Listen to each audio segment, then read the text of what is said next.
The letter trembled in my hands, Dad's familiar scrawl dancing across the page like a final goodbye. Standing in his study, surrounded by the musty smell of leather-bound books and decades of family history, I couldn't shake the feeling that this wasn't just another piece of post-mortem paperwork. My name is Sydney, and my father's death changed everything. Not just because of the grief or the empty chair at Sunday dinners, but because of what he left behind, a ticking time bomb disguised as an inheritance. You'll want to sit down for this, Sydney. Mr. Bennet's voice carried through the doorway, interrupting my thoughts. He stood there, briefcase in hand, looking more grave than usual. Your brother Caleb has already filed a motion to contest the will. Of course he has. I folded the letter and slipped it into my pocket. The body's barely cold and he's already circling like a vulture. There's more.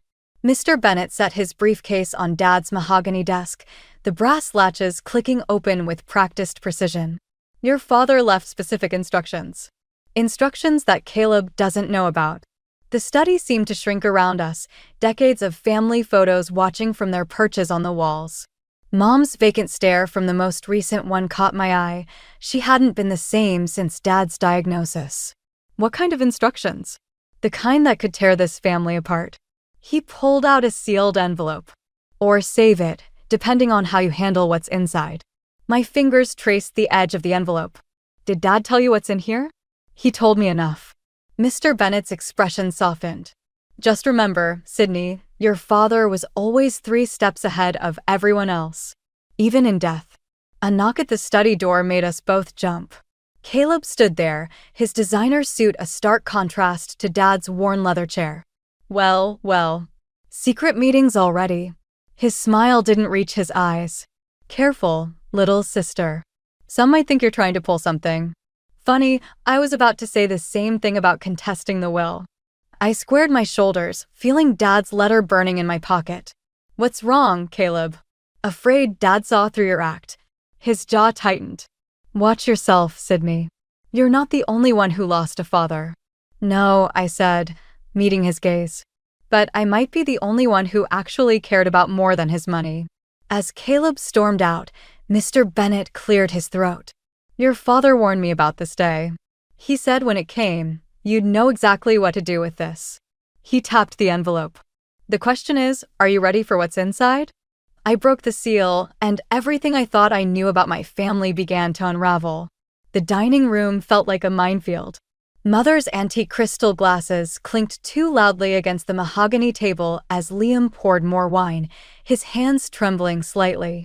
We'd gathered for our first family dinner since the reading of Dad's will, and the tension was thick enough to choke on. To Dad, Caleb raised his glass, wearing that practiced smile that never quite reached his eyes.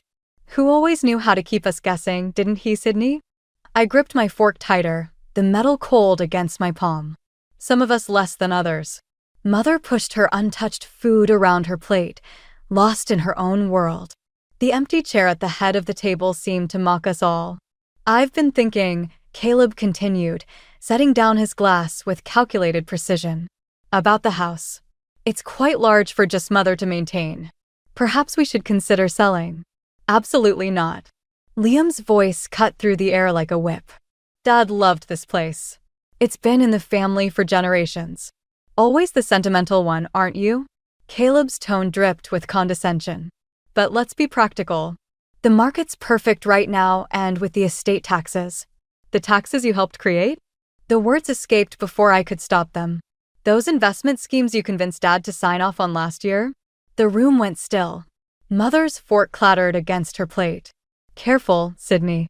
Caleb's smile tightened. You're starting to sound paranoid. The market crash affected everyone, not just Dad's portfolio. Funny how your accounts came through unscathed. Liam's eyes darted between us. Maybe we should. No, I cut him off, pulling Dad's letter from my pocket. Maybe we should talk about what Dad really thought about those investments, Caleb. About the warnings he received. Color drained from Caleb's face. Where did you get that? Does it matter? What matters is what's in it. I stood, hands steady despite my racing heart. Unless you'd prefer I read it aloud? Caleb's chair scraped against the floor as he stood. Mother, I think Sydney's grief is affecting her judgment. Perhaps we should continue this another time. Running away again? I challenged. Like you did when Dad confronted you about the missing trust fund money? That's enough. Mother's voice cracked through the room, startling us all. Her hands shook as she gripped the edge of the table. I can't bear this fighting. Not now. I'm sorry, Mother. Caleb softened his tone. Ever the performer. Sydney's clearly upset. I'll go. As he passed me, he leaned in close. Whatever game you think you're playing, little sister, remember, I've been playing it longer. I watched him leave, then caught sight of movement through the window. Maggie stood in her garden next door, pretending to tend her roses. She gave me a slight nod, and I knew she'd heard everything. The game was just beginning. Maggie's kitchen window provided the perfect view of Mr. Bennett's office across the street. We'd been watching for hours when Caleb's Mercedes pulled into the parking lot, right on schedule. Third meeting this week, Maggie murmured, lowering her binoculars. And always after hours. I pressed record on my phone, zooming in as Caleb slipped through the side entrance. What kind of lawyer meets clients at 8 p.m.? The kind who's hiding something. Maggie's face hardened. Just like when your father's investments started tanking last year. Caleb had plenty of late meetings then, too. My chest tightened. You knew about that? Honey, the whole neighborhood knew something was wrong. Your father spent 40 years building that portfolio, then suddenly he's making risky investments? It wasn't like him. A flash of movement caught my eye. Through the office window, I could see Caleb gesturing angrily at Mr. Bennett, who kept shaking his head. Something's wrong. I grabbed my keys. I'm going over there. Sydney, wait. But I was already out the door, anger propelling me across the street. The side door was unlocked. Inside, voices echoed down the hallway. You promised this would work. Caleb's voice cracked with desperation. I need that money, Bennett. The auditors are coming. I can't change what's in the will, Mr. Bennett replied firmly. Your father was very specific. My father was a fool who trusted the wrong son. The crash of something heavy hitting the wall made me flinch. I edged closer to the office door. If Sydney finds those documents, Caleb's voice dropped lower. Everything I've built will collapse. My reputation, my business. Perhaps you should have thought of that before using your father's accounts to cover your losses. My hand flew to my mouth, stifling a gasp. The floor creaked beneath my feet. The voices stopped. Someone's here. Caleb's footsteps approached the door. I turned to run, but my heel caught on the carpet. The door flew open. Well, Caleb's face twisted into something ugly. Looking for more ammunition, sister dear? I heard enough. My voice shook, but I held my ground. Dad wasn't making those investments at all, was he? You forged his signature. Sydney, Mr. Bennett stepped forward. You shouldn't be here. No, let her stay. Caleb's smile turned predatory. It's time we had an honest conversation about family loyalty. Loyalty? I laughed bitterly. You stole from our dying father. I protected this family. He slammed his fist against the wall. While you and Liam played house, I kept us from bankruptcy. Everything I did was for us. Then you won't mind if I share these recordings with Mother? The color drained from his face. You wouldn't dare. Try me. I backed toward the door. Dad taught me well, always keep evidence of betrayal. His eyes went cold. Dad's dead, Sydney. And dead men can't protect you anymore. The threat hung in the air between us, heavy with promise. The recording from Mr. Bennett's office played on my laptop, each word like a knife twisting deeper. Liam paced behind me, his reflection in the study window growing more agitated with each revelation. He forged Dad's signature. Liam's voice cracked. While Dad was dying, he stopped, bracing himself against the desk. I closed the laptop. There's more. The investment records, the missing trust fund money. Stop. Liam held up his hand. Just stop. We can't tell Mother. What? She's barely holding on as it is. This would destroy her. The study door creaked open. Maggie stood there, clutching a manila envelope. Then you really don't want to see these. My stomach dropped. What did you find? Bank statements. From an account in the Cayman Islands. She spread the papers across Dad's desk. Caleb's been moving money there for years. But here's the twist. Some transfers were made after your father's death. Liam snatched up a statement. That's impossible. The accounts were frozen. Unless someone had power of attorney. I met Maggie's gaze. Mother. He convinced Mother to sign over power of attorney. The grandfather clock chimed midnight, its sound echoing through the empty house. Outside, a car door slammed. He's here. Maggie moved to the window. And he's not alone. Caleb's voice carried from the foyer, followed by Mother's lighter tones. My hands shook as I gathered the evidence. Sydney. Liam grabbed my arm. If you do this, there's no going back. The family will never recover. The family's already broken. I pulled away. Dad knew. That's why he left me the letter. He wanted someone to stop Caleb before he destroyed everything. Footsteps approached the study. I shoved the documents into my bag just as Caleb appeared in the doorway, Mother at his side. Family meeting at midnight? Caleb's smile was sharp. How dramatic. Sydney was just leaving, Liam said quickly. Actually, I straightened my spine. I think it's time we all had a talk about Dad's real investments. Mother's face paled. What do you mean? Don't listen to her. Caleb stepped between us. Sydney's been making wild accusations. Show her the papers, Maggie cut in. Caleb's head snapped toward her. You. I should have known you'd be involved. Someone had to watch out for this family. Maggie stood her ground. Richard asked me to, before he died. The revelation hung in the air like smoke. Mother swayed slightly. Dad knew, I said softly. He knew everything, Caleb. And now everyone else will too. Caleb's mask cracked, just for a moment, revealing something desperate and dangerous underneath. You have no idea what you're about to unleash. Neither do you. I reached for my bag, ready to expose everything. But sometimes, the truth comes with a price none of us are prepared to pay. Maggie's living room had become our war room, scattered with documents and photographs. The neighbors gathered around her coffee table, retired Judge Thompson, Sarah from the bank, even old Mrs. Chin who'd watched us grow up. Each brought another piece of Caleb's puzzle. He approached me about refinancing the house, Sarah said, sliding over a loan application. Using Mother's signature. Dated 3 days after Dad's funeral. My hands clenched around my coffee mug. Before the will was even read. There's more. Judge Thompson cleared his throat. Your brother's been visiting my colleague at the probate court. Trying to expedite the process, calling in favors. Mrs. Chin touched my arm. Last week, I saw him taking boxes from your father's study. Late at night. The doorbell rang. Maggie returned with Liam, his face ashen. You need to see this. He dropped a USB drive on the table.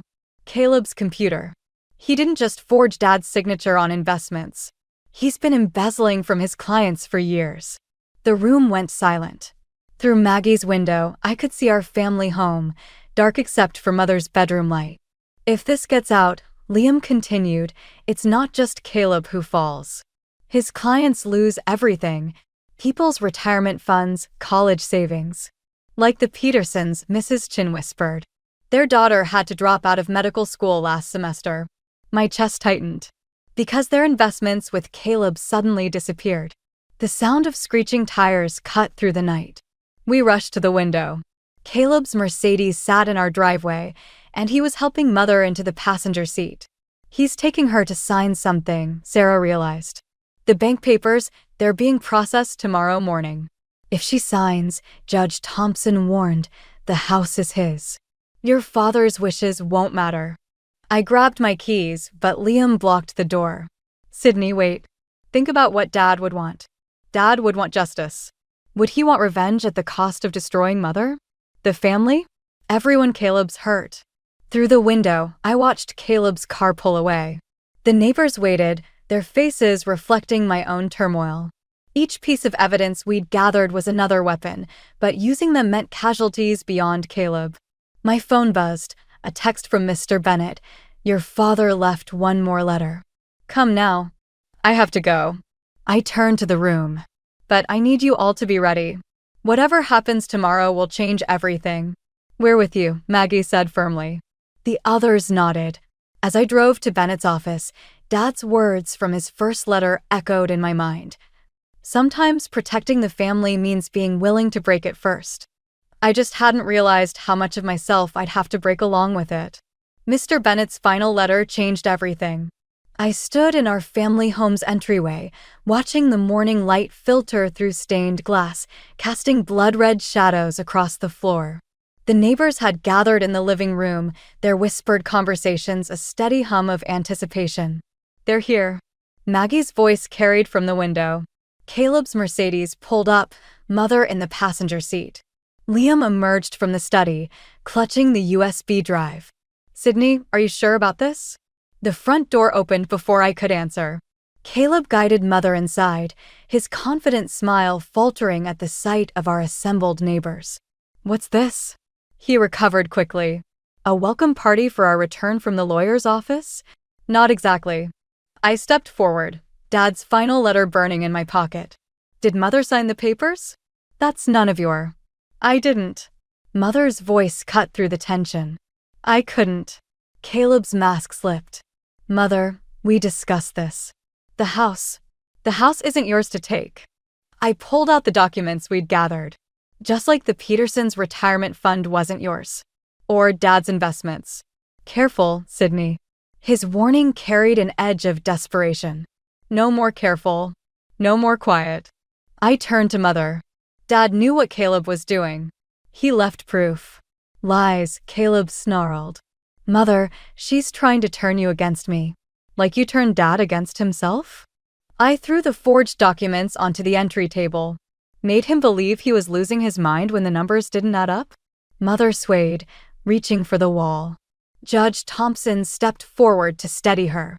"Show them the rest," Liam said quietly.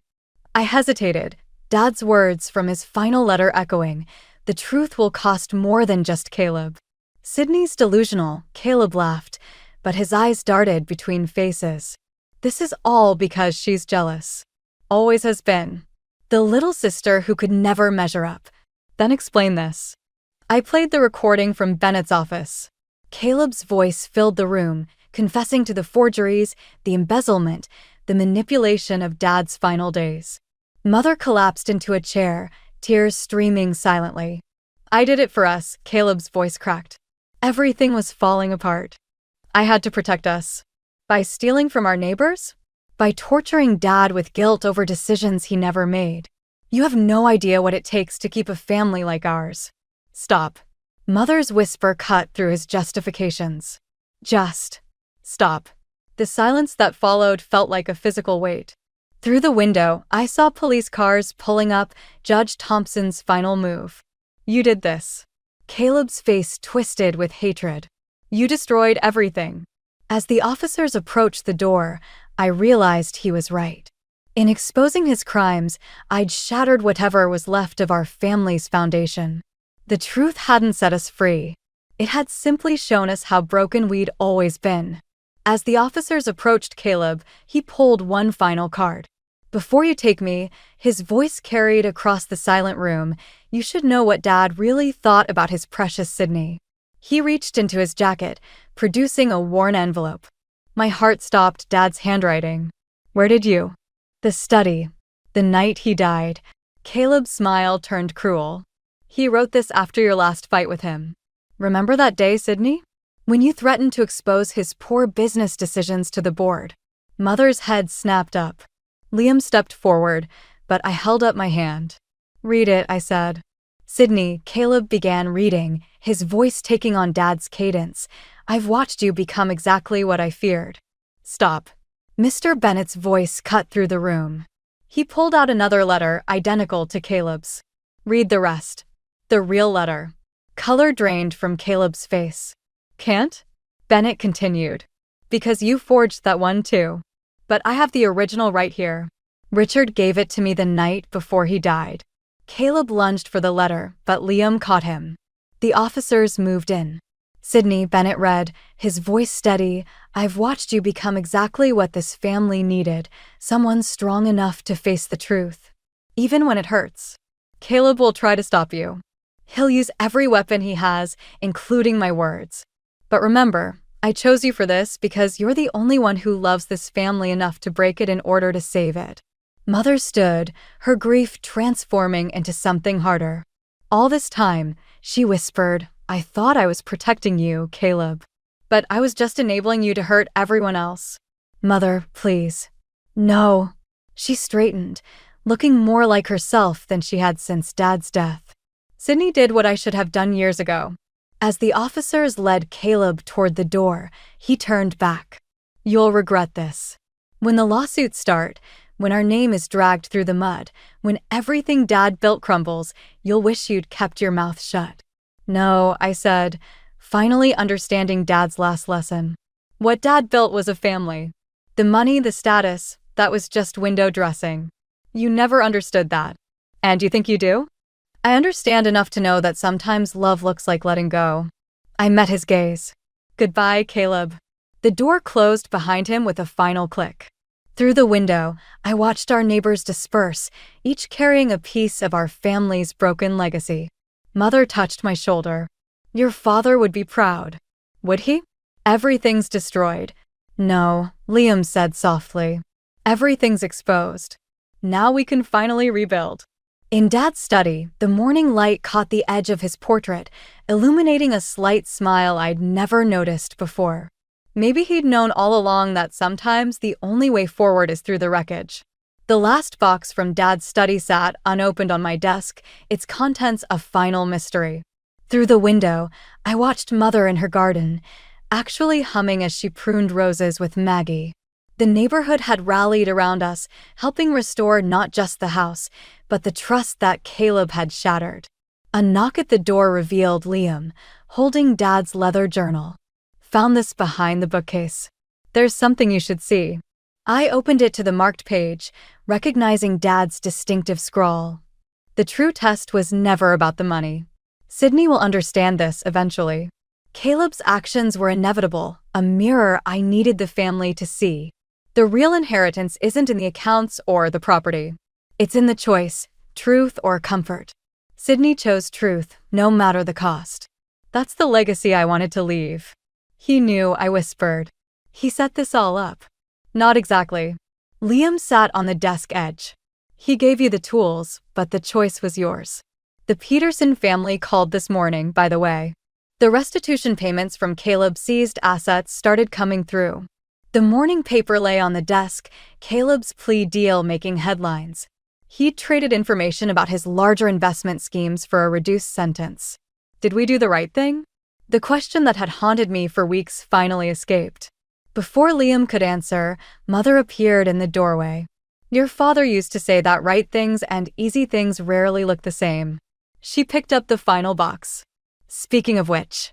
Inside lay a stack of letters, each addressed to a different family in the neighborhood, all dated the week before Dad died. "Apologies," Mother read, her voice catching. He knew what Caleb had done. He was trying to make it right, in his own way. "And now we can finish what he started," Liam added. I touched Dad's journal, understanding finally flooding in. The inheritance wasn't the house or the money, it was the chance to rebuild something stronger than what had broken. A car door slammed outside.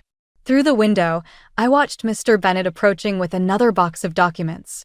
More revelations, more choices. "Ready?" Liam asked. I thought of Caleb, sitting in his cell, still believing he'd lost everything. He never understood that what Dad left us was worth more than any account balance, the courage to face uncomfortable truths, the strength to protect what matters, and the wisdom to know the difference. "Ready," I said, opening the door to whatever came next. Because sometimes the greatest inheritance isn't what you receive, it's what you choose to do with it.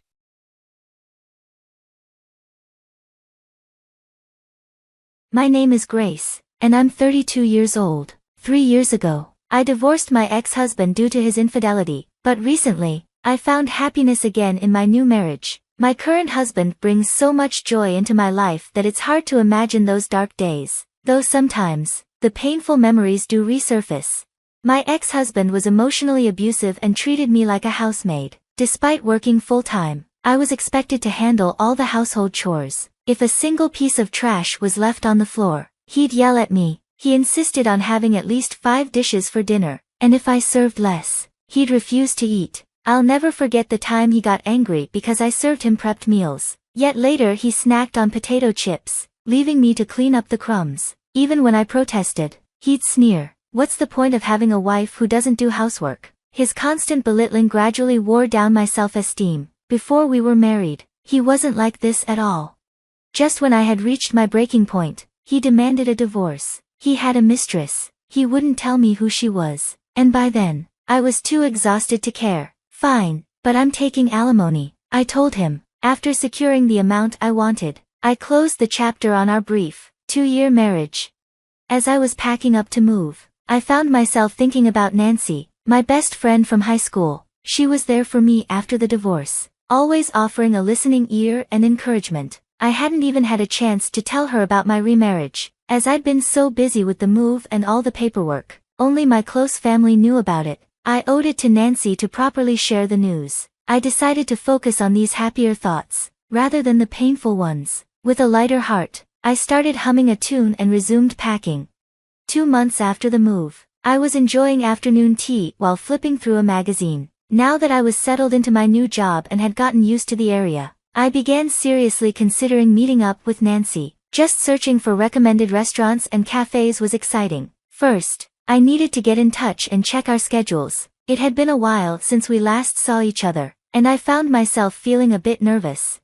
Just as I was about to grab my phone to text Nancy, the doorbell rang. Since I didn't know anyone in the area yet, I assumed it was a solicitor, but when I opened the door, I was surprised to see a police officer standing there. I wondered if there had been some sort of incident.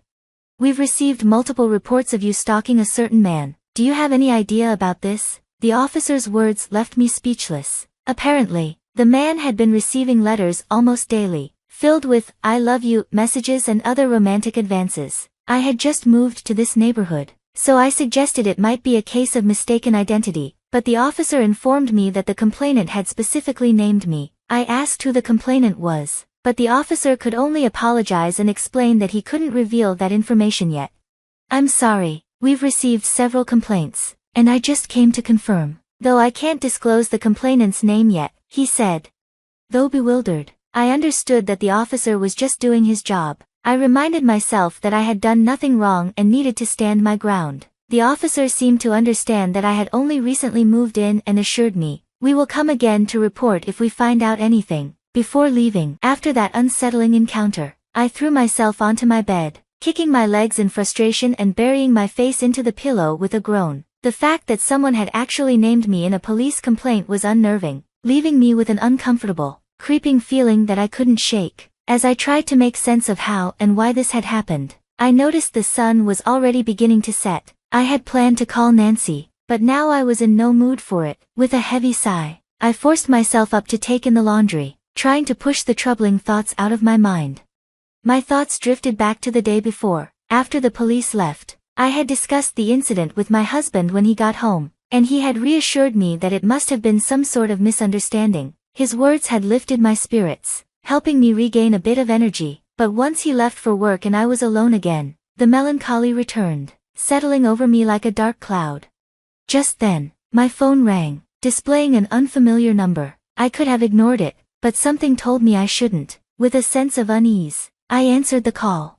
"Grace, it's been a while," said a voice I hadn't expected to hear, and I felt my breath catch. It was my ex-husband, Ray. He seemed to relish my silence, letting out a low chuckle. "I heard you still haven't admitted to stalking me. I'm disgusted with the police for not investigating thoroughly," he sneered. In that moment, it all clicked. The bizarre complaint the day before had come from him.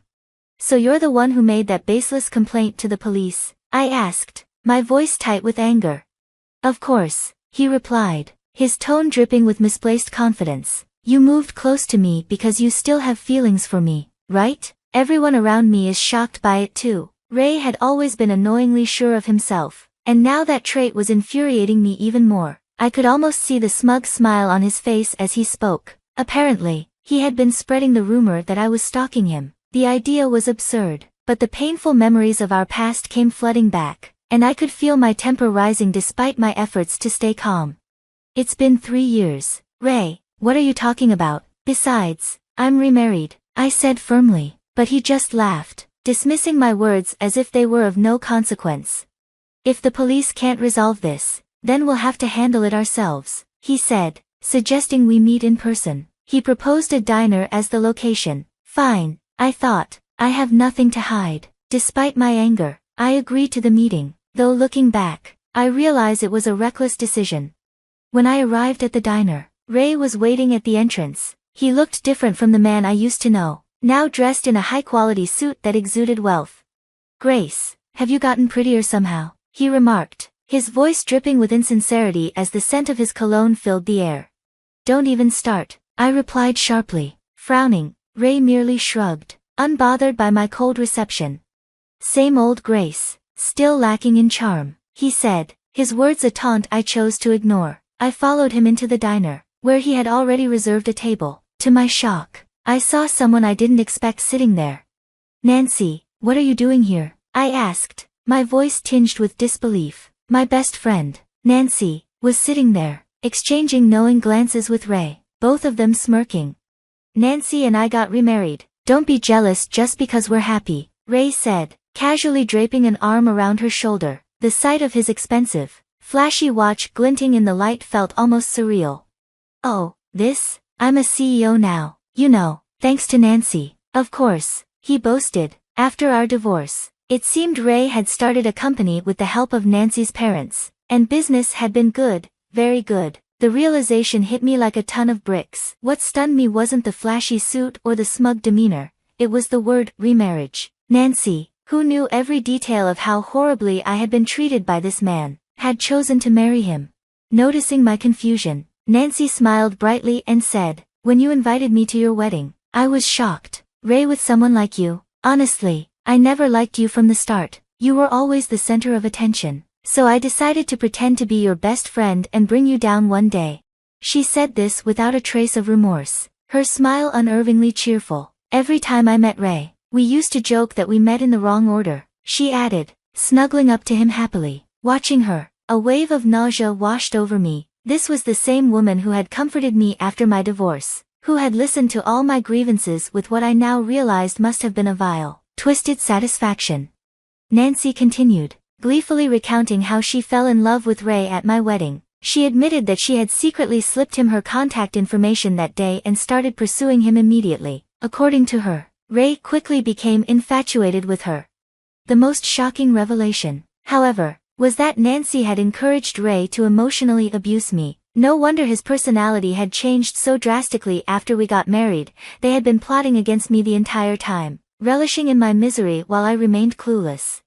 "When you wouldn't give up, we decided to make Ray pay you off and push for the divorce," Nancy said, casually sipping her orange juice. As if the whole situation was nothing more than an amusing story, she revealed that the alimony Ray had given me was actually funded by her, a fact I was learning for the first time.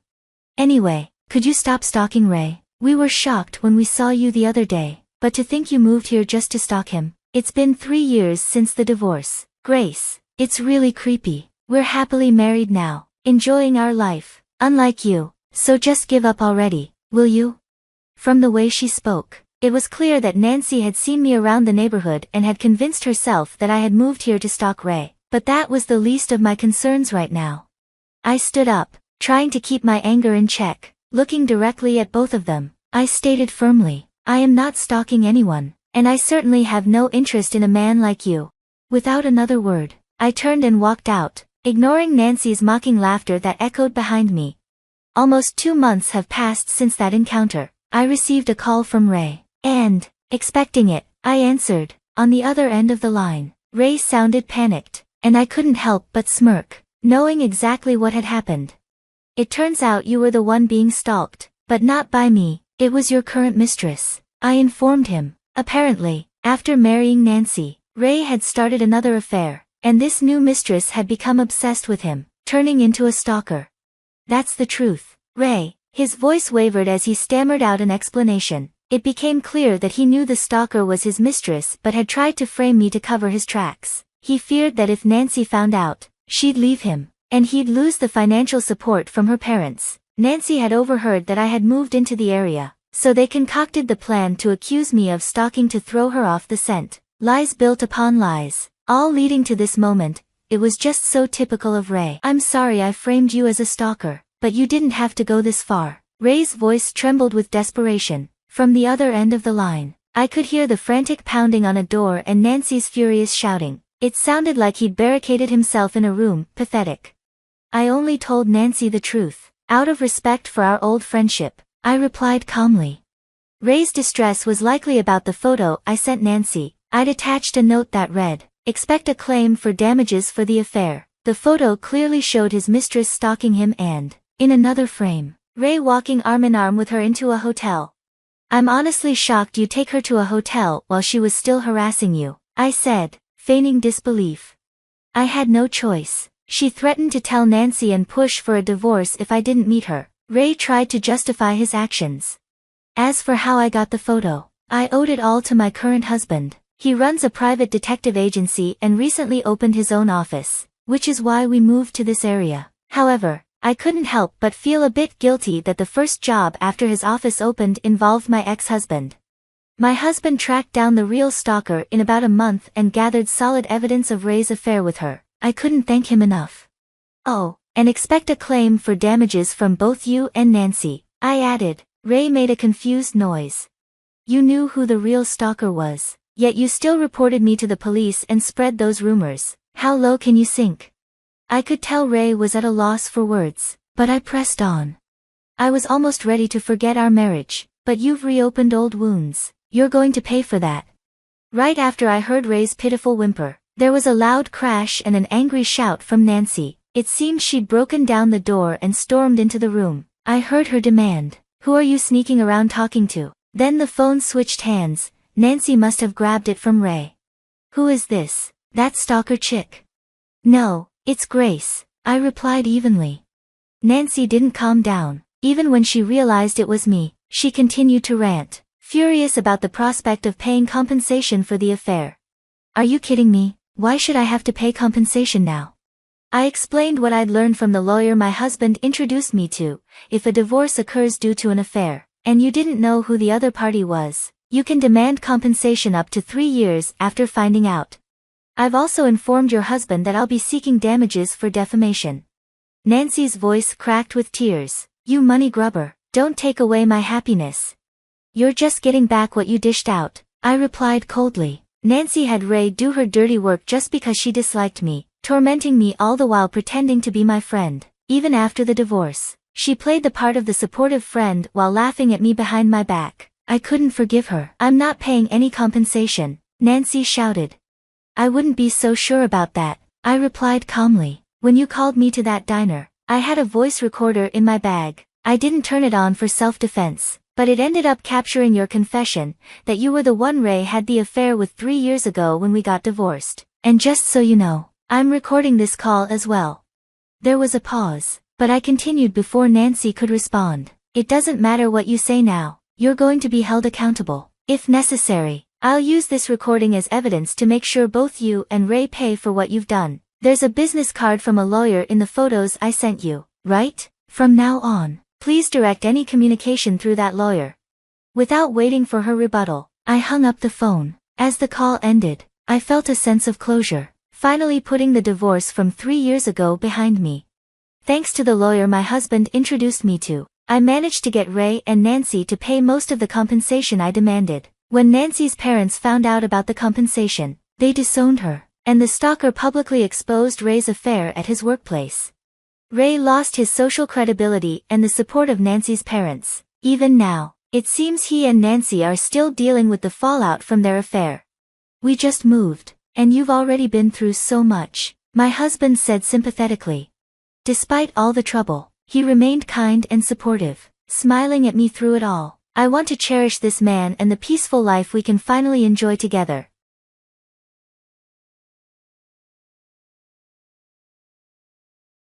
Why on earth would you even consider skipping your own daughter's wedding? The furious voice of a young woman echoed through the phone. I had received the wedding invitation 3 months earlier and was sure I had sent back the RSVP, indicating I wouldn't be attending. Yet, here was this woman, seething with anger, accusing me of bailing at the last minute and ruining the ceremony. She demanded I take responsibility for the situation. Perplexed, I repeatedly explained that I had notified them of my absence well in advance. However, the woman's next words caught me completely off guard. My name is Alicia. I have a childhood friend, Mike, who used to live next door. Our families were close as we grew up together. Mike, 2 years older than me, moved away for college and eventually landed a job at a big company in New York. Meanwhile, I attended a local college and found work at a small company nearby. Shortly after, Mike married a college classmate, and I attended the wedding as a friend. 3 years into their marriage, they had a daughter named Bella. Mike and his wife often sent me pictures and videos, and Bella was absolutely adorable. She inherited Mike's good looks, especially his nose. Mike doted on her, showering her with affection. His wife seemed kind, and Mike appeared to be living a happy life. But 2 years after Bella was born, everything changed. Mike unexpectedly divorced his wife and returned home with Bella. The reason? His wife had been unfaithful. She had been having an affair with an ex-boyfriend for about a year, and Mike couldn't forgive her betrayal. He gained custody of Bella and moved back home.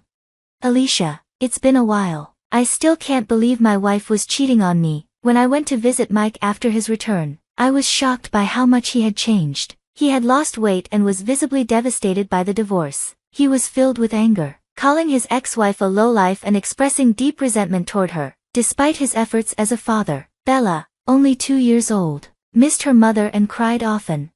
Concerned for Mike and Bella, my family and I began visiting regularly to offer emotional support and help with Bella. Over time, Mike slowly began to recover. When Bella started kindergarten, she began calling me Mom, because I frequently looked after her. She grew very attached to me. People around me started saying that Bella needed a mother figure, and since I hadn't been in a relationship for a long time, I decided to marry Mike for Bella's sake. I didn't have romantic feelings for Mike, but our parents were close friends, and with their encouragement and the strong persuasion of those initially planned on marrying Mike, once I made the decision, I vowed to take care of both him and Bella with all my heart. We rented a condo a little further from our parents' homes and began our new life as a family of 3. I had been working full-time at a local company, but I quit my job to focus on raising Bella, as Mike wished. With support from both of our families, Bella grew up healthy and strong. Though we faced our share of challenges, the 3 of us built a happy life together.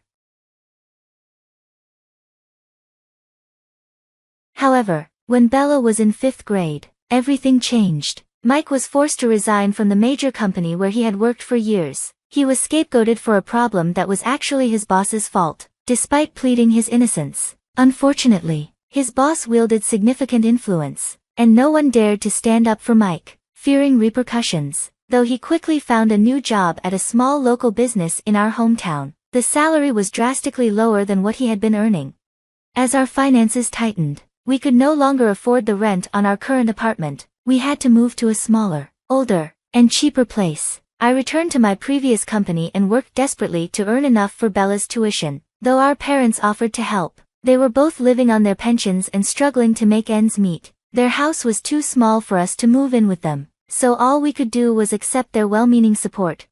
I did my best to manage our family budget frugally, ensuring that the 3 of us could live healthily. But Bella, who remembered our more comfortable life, struggled to accept the change and started taking her frustration out on me. If only Mom could earn more money, she would say, and to my disbelief, Mike sided with her. I couldn't contain my anger. If Mike hadn't been fired, we wouldn't be in this difficult situation, and this led to a major argument between us. Perhaps due to the strain in our marriage, Mike eventually had an affair.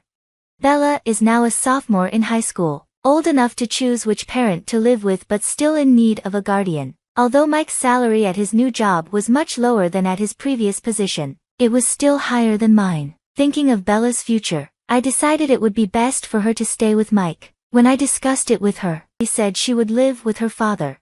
I'll live with Dad and my new mom. She's nothing like you. She's a rich lady. Plus she started her own company and is the beautiful CEO everyone talks about. With you, it's just poverty and misery. Besides, we're not even related by blood, right? So it's fine for you to live miserably alone in that shabby apartment forever, isn't it?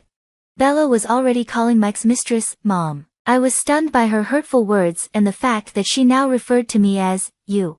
At that moment, Mike walked in with his mistress. True to the reputation of the beautiful CEO everyone talked about, Kathy was indeed strikingly attractive. Without even offering a greeting, she tossed a wad of bills in front of me, a smug smile on her face.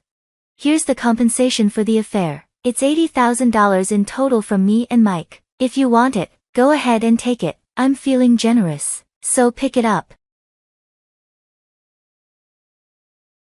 In my fury, I wanted to hurl the money back at her, but I took a deep breath and picked up the bills instead. Mike and Bella immediately pointed at me, laughing cruelly, calling me vulgar and poor. Kathy, with a smug expression, added, "So that's settled. Just sign the divorce papers right away and stay out of our lives. We've even paid compensation, so don't bother us with any lawsuits later." With that, the three of them walked out, still laughing at me. I gripped the wad of bills tightly, my mind racing with thoughts of retaliation, and the urge to slap all three of them crossed my mind. But as I considered it, I realized that $80,000 was more than I would likely get in court, especially as alimony for both of them. So, I decided to use the money to start a new chapter in my life. 8 years later, I had completely moved on from Mike and Bella, absorbed in my busy life. Then, out of the blue, my parents informed me that a wedding invitation had arrived at their house, addressed to me, from Bella. When I examined the invitation, I noticed that the "unable to attend" option had been crossed out, and the "attending" box was already circled. My parents said it had been like that from the beginning. Feeling a bit uneasy, I crossed out "attending" and rewrote "unable to attend," then sent it back. I could have ignored it, but I didn't want to cause any confusion for the venue by not settling the guest count. 3 months later, while I was at work, a colleague informed me that a woman claiming to be my daughter was on the line. When I picked up the phone, Bella's furious voice immediately erupted from the other end, cutting through the silence. "How could you ditch my wedding, Mom?" Her voice was so loud and angry that I instinctively pulled the phone away from my ear. Even then, she continued her tirade. "You've ruined my wedding." "Listen, I don't have a daughter. Please stop calling me," I replied calmly. "Huh, what are you talking about, Mom? We're family, right?" Bella's tone suddenly shifted, her anger replaced by a high-pitched laugh, as if she had completely forgotten what happened 8 years ago. But when I responded with a deep sigh, her focus shifted again, to money. "Hey, Mom, your company's doing pretty well now, isn't it? You must be making a good salary. I'm struggling financially because my husband's demanding alimony. You'll help me out, right? Your daughter's in trouble." As I said, I don't have a daughter. If you're having money problems, maybe you should ask your rich, beautiful mom for help. Bella ignored my words and launched into a rant about how difficult her life had become. It all started with a magazine. Kathy, the woman who married Mike, regularly bought a well-known industry magazine to monitor how her company was perceived by the public. One day, she noticed that another company had overtaken hers, the company I worked for. After my divorce from Mike, I threw myself into my work, determined to forget about my past. When the CEO suggested I take charge of our social media, I embraced the opportunity, becoming proactive online and securing media exposure. Our company, which had been quietly conducting honest business in our local area, started gaining recognition. Sales began to rise, and we attracted both local hires and top talent from other companies. This momentum led to even better products and further success. This turn of events was a huge blow to Kathy, who became desperate to surpass us. But instead of devising a smart strategy to boost her own sales, she resorted to bad-mouthing me to her clients, claiming, "A company that hires such a woman can't be good." Her staff was shocked by this sudden, emotional behavior from their previously competent CEO. Many who voiced concerns were either demoted or fired, leading to an exodus of talented employees. As a result, Kathy's company began to falter, while ours continued to thrive.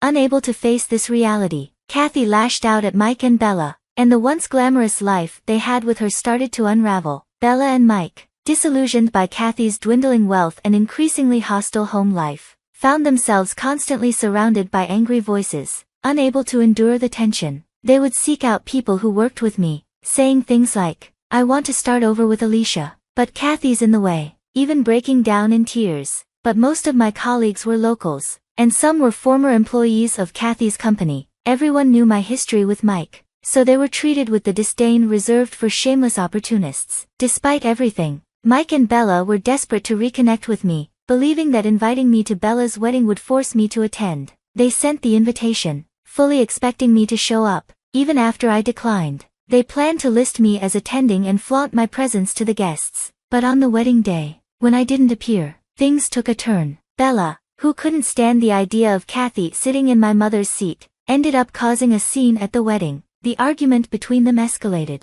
shocking the guests, who began to leave in disgust. The day ended with Bella being served divorce papers by her groom, who had finally seen her true colors. "Mom, come back home soon. Your company's doing well, right? I'll get rid of that woman, and we can live together as the three of us again. I can't handle everything falling apart," Bella pleaded, dragging me back into her mess. Every time Bella called me Mom, it gave me a headache. I repeatedly told her, "We're not parent and child anymore, so stop contacting me," before hanging up, but the calls kept coming. I eventually consulted my boss and had Bella's and Mike's numbers registered as nuisances, which brought some peace during work hours since they couldn't afford to call from another number. However, when I finished work and was on my way home, I found Bella, Mike, and Kathy all waiting for me. Bella, as usual, accused me of being heartless. Mike kept pleading for us to get back together, while Kathy furiously demanded money, claiming I was breaking our settlement by getting involved with them. "Hey, Bella, if you're having money troubles, maybe your dad should find a new rich mom. And Mike, you left me for someone else, so asking to reconcile with me now just makes you look like a man dumped by your current wife. Is that really how you want to be seen?" Mike and Bella, who had been so insistent, suddenly fell silent. Finally, I turned to Kathy with a smile. "I've kept my promise to you. I haven't reached out to these two at all. It's not me who's at fault here, it's them, trying to ditch you and sneak back into my life." I quickly turned and headed back to the office, leaving the sound of the three of them hurling insults at each other behind me. As they continued to argue, I called the police, reporting a family squabble that seemed on the verge of turning violent. Taking a different route home, I also contacted my parents to let them know that the situation with Mike, Bella, and Kathy was escalating. Coincidentally, Mike's parents were visiting, and they reassured me with a confident, "If they show up here, we'll teach them a lesson." I urged them not to engage physically, asking them to simply lock the doors and avoid any confrontation before hanging up. The next day at work, many colleagues asked if I was okay. Apparently, after I left, the argument between the three had escalated into a full-blown brawl, requiring multiple police officers to respond. Even with the arrival of the police, they continued to shout and cause a scene, completely oblivious to the growing crowd of onlookers. Eventually, they were each taken away in patrol cars, but not before rush-hour commuters, including several of Kathy's business associates, witnessed the spectacle. This public outburst led to the cancellation of several deals, and Kathy, who had been so consumed by her grudge against me that she neglected her business, eventually went bankrupt. Though she initially sought financial help from her wealthy parents, they refused, insisting she take responsibility for her actions. While Kathy was dealing with the fallout of her business's collapse, Mike quickly divorced her and took Bella with him. They returned to Mike's parents, who, true to their word, gave him a harsh lecture and severed ties, telling him never to come back. Feeling unwelcome in a community where everyone knew their story, they quickly moved to another town. Mike, unable to cope, stopped showing up for work and was eventually dismissed after a string of unauthorized absences. As for Bella, she continues working, but she's struggling to repay the wedding expenses demanded by the groom she left at the altar. The three of them even showed up at my workplace again, but my supportive bosses and colleagues shielded me, and my vigilant subordinates promptly reported them. Eventually, the trio gave up when a burly security guard was stationed at the reception, finally putting an end to their harassment. Since then, I've focused on my work, determined to leave those three behind me. Our company has been thriving, especially since some of Kathy's former employees, disillusioned with her, came to work for us. Our boss is thrilled, and I'm making a conscious effort to live each day with humility, ensuring that success doesn't change who I am or how I treat others.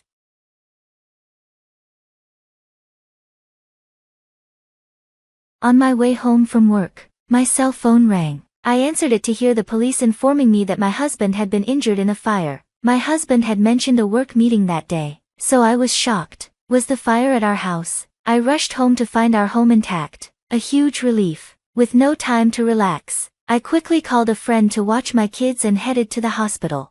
When I arrived at the hospital, my husband was asleep in his room, though I knew he had been hurt in the fire. His burns didn't look too severe. The room had 2 beds. The other one had its curtain drawn. The doctor explained that while my husband had some burns, they should heal within a few weeks. The more serious issue was a broken spine from jumping out of a 3rd-floor window to escape the fire, which could have long-term effects.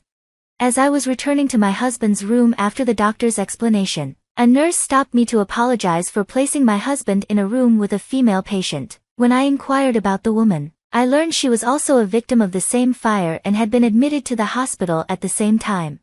Where did the fire occur? I asked. Since it's work-related, I can't disclose that information. Just go home and bring me a change of clothes. Why should I do that? Why? It's normal for a wife to care for her hospitalized husband. I don't see it that way. You usually ignore me and the kids when we're sick, so don't expect me to take care of you. That's an unreasonable excuse. Just then, the door to the hospital room opened, and someone I recognized walked in. I was confused as the curtain around the other bed was drawn back. When I saw the person lying there, I was left speechless.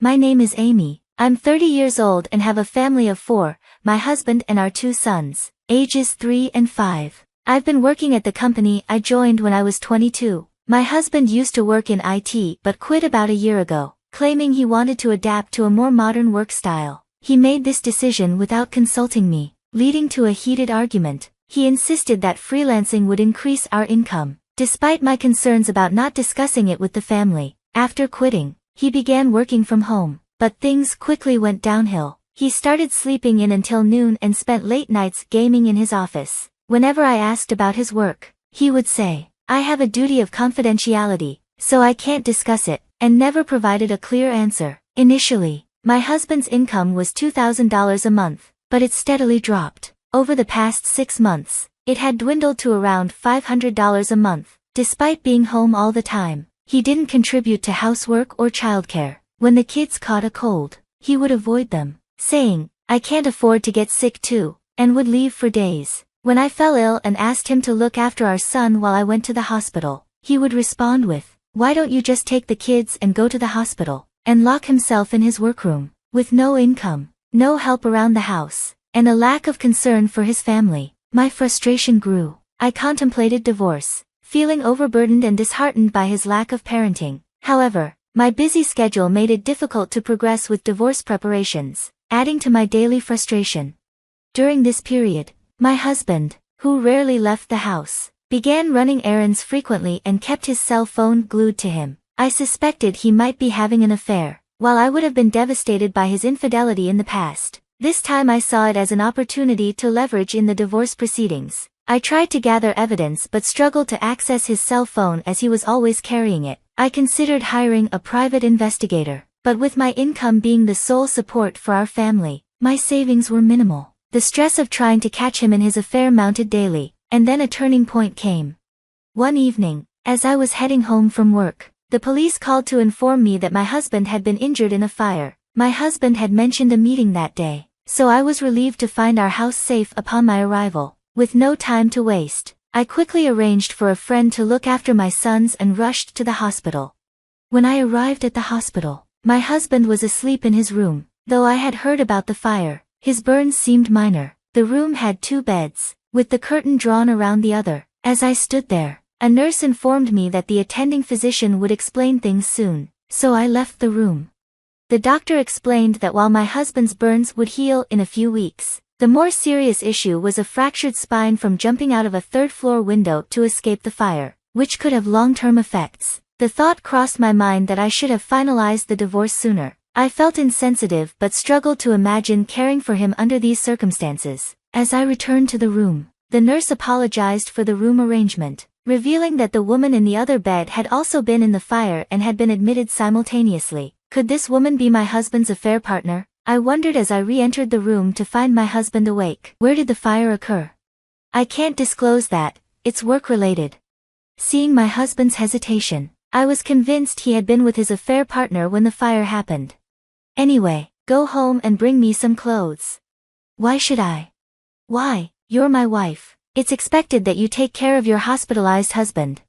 I don't see it that way. You never help when the kids or I are sick, so don't expect me to take care of you now. That's a poor excuse. As my husband spoke, the door to the room opened, and Mr. Smith, a friend of mine, walked in. I was puzzled to see someone I knew. Mr. Smith bowed and pulled back the curtain on the adjacent bed. To my shock, Mrs. Smith, my close friend, was lying there. I turned to my husband, who had gone pale and avoided my gaze. Ah, I see. It was clear that Mrs. Smith was my husband's affair partner, and I was at a loss for words. Mrs. Smith was someone I had introduced to my husband, and she had even brought her child to our home. I had confided in her about my husband's recent indifference and my suspicions of his infidelity. I couldn't help but wonder about Mrs. Smith's intentions as she listened to my story with a serious expression, nodding in agreement. Was she trying to gauge how much I knew about the affair? I fought the urge to confront both her and my husband immediately and decided to address Mr. Smith instead. You're Mr. Smith, right? Your wife has always been very supportive of me. Oh, I'm sorry, I'm a bit disoriented. I heard that your husband and my wife were in the same fire. He won't tell me where it happened. Do you know anything about it? Mr. Smith glanced at my husband before responding. I'm sorry your husband was involved. The fire happened at my house. At your house? I wasn't aware my husband was visiting you. When I looked back at my husband, he was hiding under the covers. Excuse me, but I have something I'd like to discuss. Do you have some time? Yes, I do. I had a good idea of what Mr. Smith wanted to discuss. We moved to a nearby diner, where he revealed that he had suspected his wife of cheating for several months and had been collecting evidence. He had found a photo on her phone showing her with another man and had recently hired a private investigator to obtain concrete evidence of the affair. I shared that I had also suspected my husband of infidelity but didn't know who the other person was. When I mentioned my intention to divorce him, Mr. Smith offered to help, and we discussed our plans for the future. 2 days later, Mr. Smith and I visited the hospital together. My husband and Mrs. Smith were still sharing a room. When they saw us, their expressions grew tense. I'm glad to see you're both doing well. I came by the other day but couldn't talk to you since you were resting. How are your injuries? I fractured my shoulder, so I'll need some time to recover. That sounds rough. With your current situation, I hope you heal quickly. Yes, and our child is still young. Right, you'll need to consider child support, so it's best to recover soon and start looking for work. Mrs. Smith looked confused, clearly not understanding the implications of our conversation. Hey, stop talking and just give me my clothes. I didn't bring any. I told you before that I'm done taking care of you. What? What I brought today isn't clothes, it's these. I pulled the divorce papers out of my bag and placed them in front of my husband. Divorce papers? Are you really trying to leave me now because of my injuries? This isn't about your injuries. You mentioned a business meeting the day you were admitted, so why were you at Mrs. Smith's house? Oh, I didn't mention it, but Mrs. Smith is a business associate. We were discussing work at her house when the fire happened. Do you think that excuse will work? I know about your affair with Mrs. Smith. Your excuses are just pathetic. My husband's expression soured as he defensively responded. Stop making a fuss over a small affair. What will you do after the divorce? Can you really handle raising our 2 kids alone? Of course I can. I've been managing them on my own for quite some time. You've barely taken care of them. I've only played with them occasionally, and neighborhood fathers are more involved than you. Well, managing on just one income will be challenging. We've relied on 2 incomes until now. Do you want our kids to live in hardship? It'll be fine. Without your expenses, our lives might actually improve. But you're leaving me while I'm injured. If people find out you abandoned a husband needing rehab, it'll damage your reputation. It would be better to finalize the divorce after I've recovered, since you tend to give up on things halfway through. I can't wait until you're fully recovered. You have your lover to look after, don't you? At this, my husband glanced at Mrs. Smith and seemed to reluctantly accept the situation.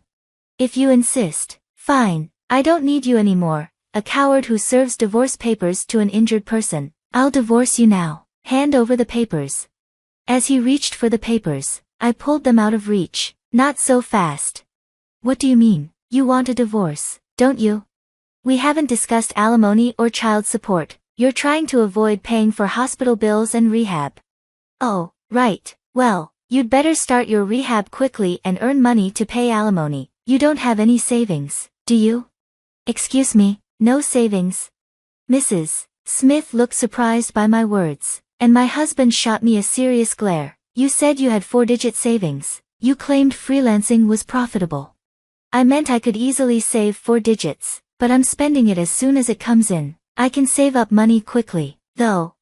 My husband tried to make excuses, despite his current income being only about $500 a month. I stayed quiet, not wanting to argue further. With the divorce agreed upon, I outlined our next steps to my husband and Mrs. Smith. I mentioned that we had selected a lawyer to handle the compensation for the affair and that they would receive a certified letter from the lawyer soon. Then, we left the hospital room. When I returned home, I began preparing for the move. While my husband was still in the hospital, I visited the friend who had taken care of our children the day he was rushed to the emergency room, bringing her a box of chocolates as a thank you. I informed her that my husband was stable after the fire at Mrs. Smith's house and was not in any immediate danger. I also shared that I planned to divorce him and move due to his infidelity. Although I didn't explicitly mention Mrs. Smith as his affair partner, my friend seemed to grasp the situation. I had intended to make it clear, and given that several people were already aware of the fire's connection to my husband, the news would likely spread regardless. As we had planned, I consulted a lawyer about the divorce, but we faced challenges in settling on the compensation and child support amounts. Initially, my husband boasted, "I'm a freelancer, so I can work from bed even if I'm injured. I might even earn over $100,000 a year. Even if I become rich, I won't take you back." I had hoped his arrogance would lead him to pay the required compensation and child support, but his unrealistic income expectations quickly crumbled. He became increasingly reluctant to pay, asking for extensions and reductions, and eventually called me directly to plead his case. $20,000 in compensation is excessive. My infidelity is partly because you were always too busy. Isn't $5,000 more reasonable? It's not that I can't make money. My clients stopped hiring me because I missed a deadline by a few days. It's not my fault. I can't pay the full amount. If you really want the money, talk to those clients. I told him firmly, discuss it with the lawyer, and hung up. Subsequently, I had the lawyer inform my husband that if negotiations dragged on, we would proceed with mediation. My husband agreed to our terms, and from there, everything proceeded smoothly. We received a lump sum payment for compensation and child support, and the divorce was finalized.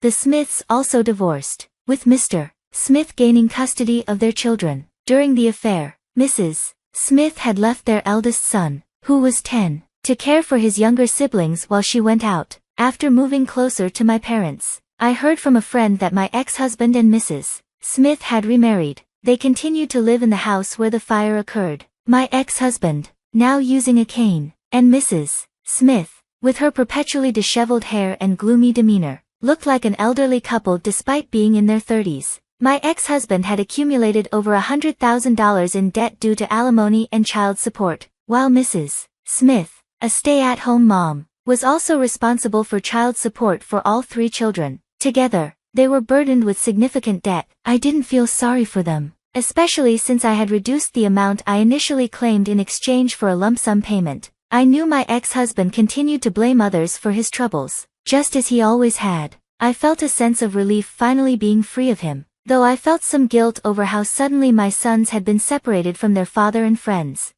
Initially, my sons were disoriented in our new environment, but they quickly made friends with the neighborhood kids and began enjoying their weekends. My parents visit regularly, spending time with my sons and giving me some much-needed personal time. Since my husband left, I have more time, money, and peace of mind, allowing me to give my sons even more love and attention than before.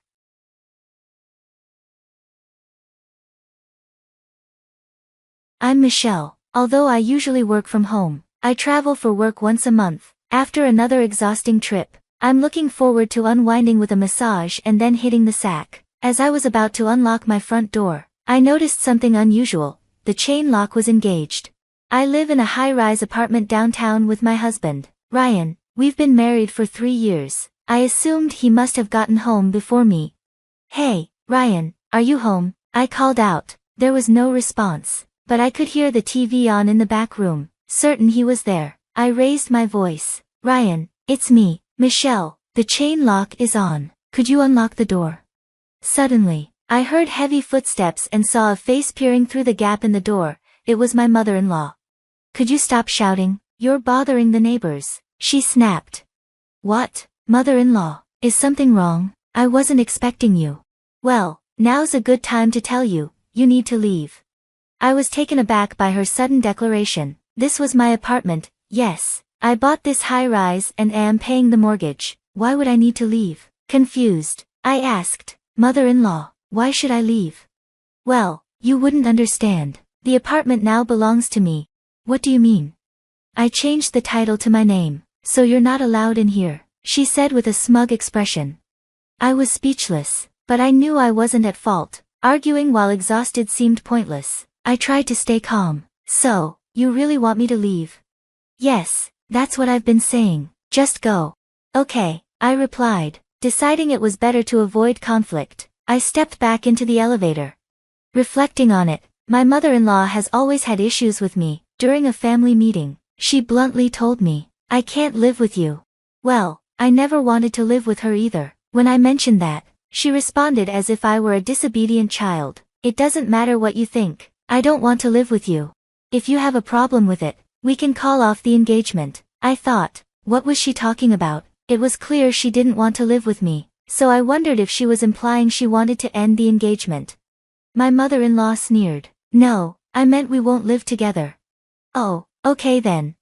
Her displeasure was evident, and I was getting frustrated. If she really disapproved of the marriage, she should just say so. As if reading my thoughts, she shouted, "Fine, I don't approve of the marriage." "Why not? I agree we shouldn't live together." "Well, she stammered, unable to provide a clear reason. Maybe she just enjoyed complaining. Fortunately, my father-in-law intervened and resolved the situation, though my mother-in-law continued to oppose our marriage. For instance, when I mentioned the age difference, since I'm older, my mother-in-law became furious instantly. "An older wife? That's unheard of. Will you really be submissive to your husband?" The notion of a wife being submissive to her husband is outdated. Today, it's all about equality. There are no rules that a wife should be younger or that younger people should defer to older ones. Modern marriage is about mutual support. However, my mother-in-law seems stuck in the past. She believes a wife should be younger and always follow her husband's lead, such an old-fashioned mindset. Clearly, our views are too different. My mother-in-law's dislike for me is evident, and the tension between us remains. How could I address this? After some thought, I decided to move into a high-rise condo. Ryan agreed, as long as I handled the mortgage. I knew this was a significant financial commitment, but I wanted to make it clear to my mother-in-law that cohabitation was not an option. This approach worked. She stopped criticizing our living arrangements. However, her disdain for me continued. She would occasionally visit and start criticizing me, often about household chores. She seemed to think I was a stay-at-home wife neglecting housework. In reality, I'm a travel magazine writer, frequently traveling for stories and spending most of my time working at my computer. But if my mother-in-law saw me at home, she assumed I wasn't working. Our visits would often devolve into arguments. "You have time to play, so you should do some housework." "I'm actually working right now." "What? It just looks like you're messing around on your computer." "No, I'm working." "You're really bad at lying. Work is something you do at an office." Initially, I would argue that I was working, but these confrontations became exhausting. Since we're not living together, a little patience should be manageable. I decided arguing was pointless and started brushing her off. She didn't take this well and began accusing me of being lazy, insisting I should leave because I was in the way. Even though she's not a permanent resident in our home, she still visits, and I've taken to ignoring her completely. It's a relief, but one thing still concerns me, the relationship between Ryan and his mother. Ryan and his mother are very close. While family bonds are natural, their closeness has persisted even after our marriage. When I'm away on assignments, they meet secretly at our house. If they were open about it, it wouldn't bother me, but their secrecy makes me wonder if they're discussing things behind my back or plotting against me. These unsettling thoughts have crossed my mind. Recently, I had a rare overseas business trip to Southeast Asia. My editors assigned me to write an article for the holiday season. When I told Ryan about the trip, he said, "Lucky you, getting to travel overseas for work. It's not a vacation, it's for an assignment. But you'll be visiting tourist spots, right?" "Well, yes, but then it's almost like a vacation," Ryan said, sounding envious. "Sure, an overseas trip can be enjoyable if there's time, but usually, the schedule is packed, and there's barely time to shop for souvenirs." I tried to explain this to Ryan, but he didn't seem to understand. "I wouldn't understand your world. It makes me realize how mundane my life is," he admitted, his envy palpable, but his feelings didn't ease my concerns. What if there's a conspiracy against me while I'm away? My mind raced with anxiety. I decided I needed advice, so I reached out to Lauren, the lawyer our editorial department uses. I consulted with Lauren, a lawyer contracted by our department, and explained the situation. After listening, she said, "If anything happens, I'll handle it." "Are you sure?" "Absolutely. However, it will be an additional fee beyond the department's contract." "That's fine," I replied. With a powerful ally in place, I felt reassured and went on my business trip. When I returned, I was met with my mother-in-law's new demands. She was talking about changing the house title and ordering me, the homeowner, to move out. I was at my breaking point. I had to confront her. Kicked out of my own home by my mother-in-law, I shouted in frustration while alone in the elevator. As soon as I was out of the building, I called Lauren and explained the situation. She replied, "All right, let's sort this out tomorrow. Can you manage that?" "Yes, I have no other plans tomorrow, thank you so much." So, it was settled. Lauren and I would confront my mother-in-law together. That night, I stayed in a business hotel near the train station, preparing for the next day's confrontation. After a restful night, I met up with Lauren near the station, and we went over our strategy in detail at a nearby family restaurant. Once we had everything planned, I made a call, and then Lauren and I headed to my house. I rang the doorbell, and my mother-in-law's voice came through. "Hello, hello," she peered out, looking somewhat pleased. "Hello, mother-in-law. Oh, I thought it was a delivery. Too bad. We're coming in." No, you can't. You left on your own. This is my house now. If you refuse to let us in, I'll call the police," I warned, but she seemed unfazed. Boldly, she said, "The police? Go ahead and call them. Didn't I tell you the house is in my name?" This wasn't going anywhere, so I exchanged glances with Lauren. Lauren nodded and said, "May we have a moment?" "What do you want?" "I'm Lauren, Michelle's attorney. I'm here at her request." "And why would an attorney come?" "It's a sensitive matter, so it would be best discussed inside." "I refuse. I won't let strangers into my home." That should be my line, I thought. Lauren sighed and said, "Fine, let's let the neighbors hear about your actions." My mother-in-law's expression changed, clearly flustered. She turned to me and said, "Michelle, make her stop talking." "That's not happening. All you have to do is let us in." "Fine, come in." She relented, and I finally had the chance to enter my home, but this was just the beginning. Walking into the living room, energized and ready, I found Ryan laughing in front of the TV. "Mom, where's the luggage?" Ryan asked, looking up. "I'm back, Ryan." "Michelle, why the surprise? Got something to hide?" "No, I'm just surprised you're here since you said you left." "Whatever, Ryan, come over here." I gestured for him to join us, and he reluctantly moved to the table. We sat down, facing my mother-in-law and her allies, and the conversation began in a charged atmosphere. My mother-in-law spoke first. "Both of you came back home under these circumstances?" "Well, it's my house," I shot back, her expression soured. "For the last time, it's my house now. The ownership's been transferred." "Is that true?" I asked, my voice steady despite her cold demeanor. "Of course, changing house ownership is easy. Guess you wouldn't know, being a shut-in," she said with a smug smile. Lauren then addressed her directly, her tone authoritative. "Earlier, you mentioned changing the house ownership. Are you sure about that? Don't act so superior just because you're a lawyer. Stop making me repeat myself." "Who prepared the quitclaim deed?"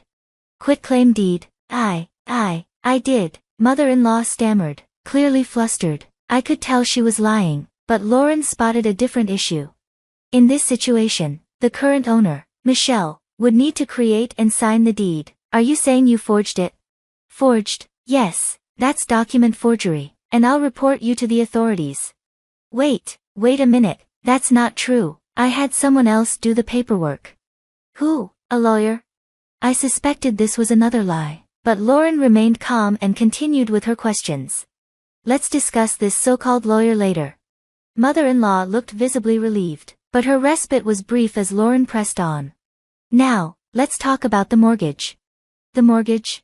Yes, the home loan, the remaining balance. I don't know anything about that. If there's an outstanding mortgage, changing the property title without settling the balance breaches the contract. You didn't know that? Well. You transferred the property title without understanding these details. No, it's not like that. Michelle said she would give it to me.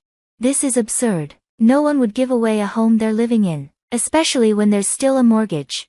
Mother-in-law's story made no sense, but Lauren shifted her approach. So, you're saying the property was transferred to you? Yes, transferred, that's right, it was given to me, mother-in-law declared confidently.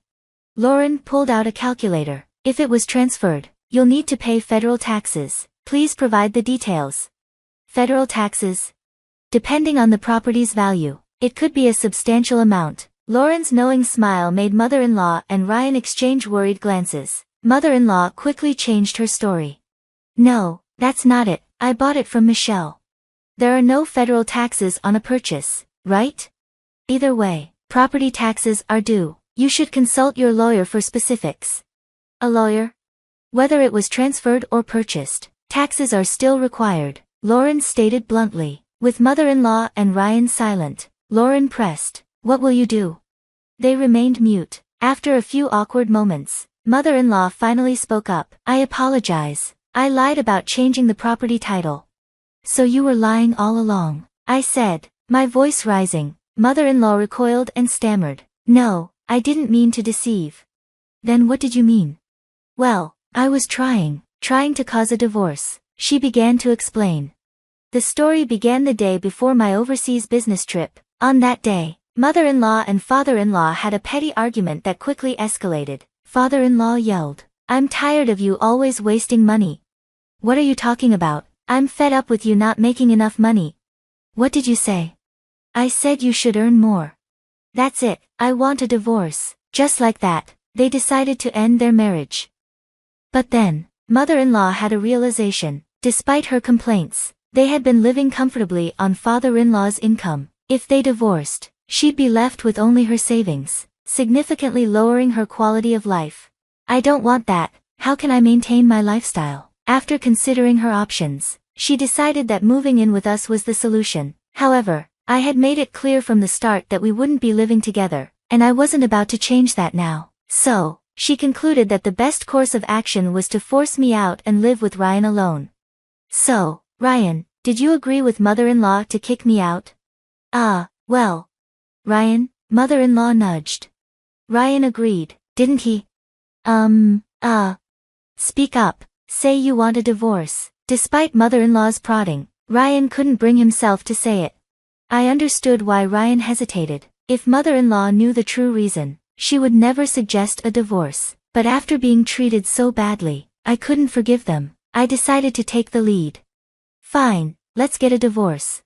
Oh, finally, Michelle and I agree on something. See, even mother-in-law says so. Let's use this opportunity to move forward. Ryan looked down, silently nodding as he processed the situation. I had one. I glanced at Lauren, who pulled out the divorce papers from her bag. Here are the divorce papers, she said. I'll go over them, so please sign here. Okay, Ryan responded quietly. We signed the papers right there. I watched with a smirk as Ryan finished signing and handed the documents to Lauren. Is this, good enough? I asked Lauren. Yes, you're officially divorced now. Lauren placed the papers into her bag. At that moment, my mother-in-law raised her voice. Now that Michelle is a stranger to us, get out immediately. Why should I? I asked, bewildered. With a wicked grin, mother-in-law said, you initiated the divorce, so as compensation, I'm taking this house. but you were the one who first mentioned the divorce, weren't you? Huh, I don't know anything about that, mother-in-law feigned innocence, though it was glaringly obvious. I had no intention of paying her a cent. So, I told her, this all started because of your lie, mother-in-law, let's discuss compensation. No way, we're not paying you a single cent, tell her, Ryan, mother-in-law urged Ryan. Ryan, who had been silent, suddenly stood up. Yeah, since the divorce is finalized, maybe I should say something. Suddenly confident, I asked. Ryan pulled out photos from his pocket and started ranting. Michelle, you said you were on a business trip overseas, but you were actually having an affair, weren't you? What, an affair? Yes, this photo is proof. Ryan slammed a photo onto the table. I looked at it, confused. It was a photo of me with a photographer from the editorial department. Is this guy your lover? I've been following you. I saw you two getting cozy. You cheated, Ryan insisted. He's just a photographer from the editorial department. He was there to take photos. Liar, I saw it myself, Ryan persisted. I sighed. This was turning into more trouble than I expected. Lauren interjected. This isn't proof of infidelity. What did you say? All these photos show that you were together. If you claim it was an interview, that's what it looks like. So what? Just being together is enough. It's cheating, Ryan declared.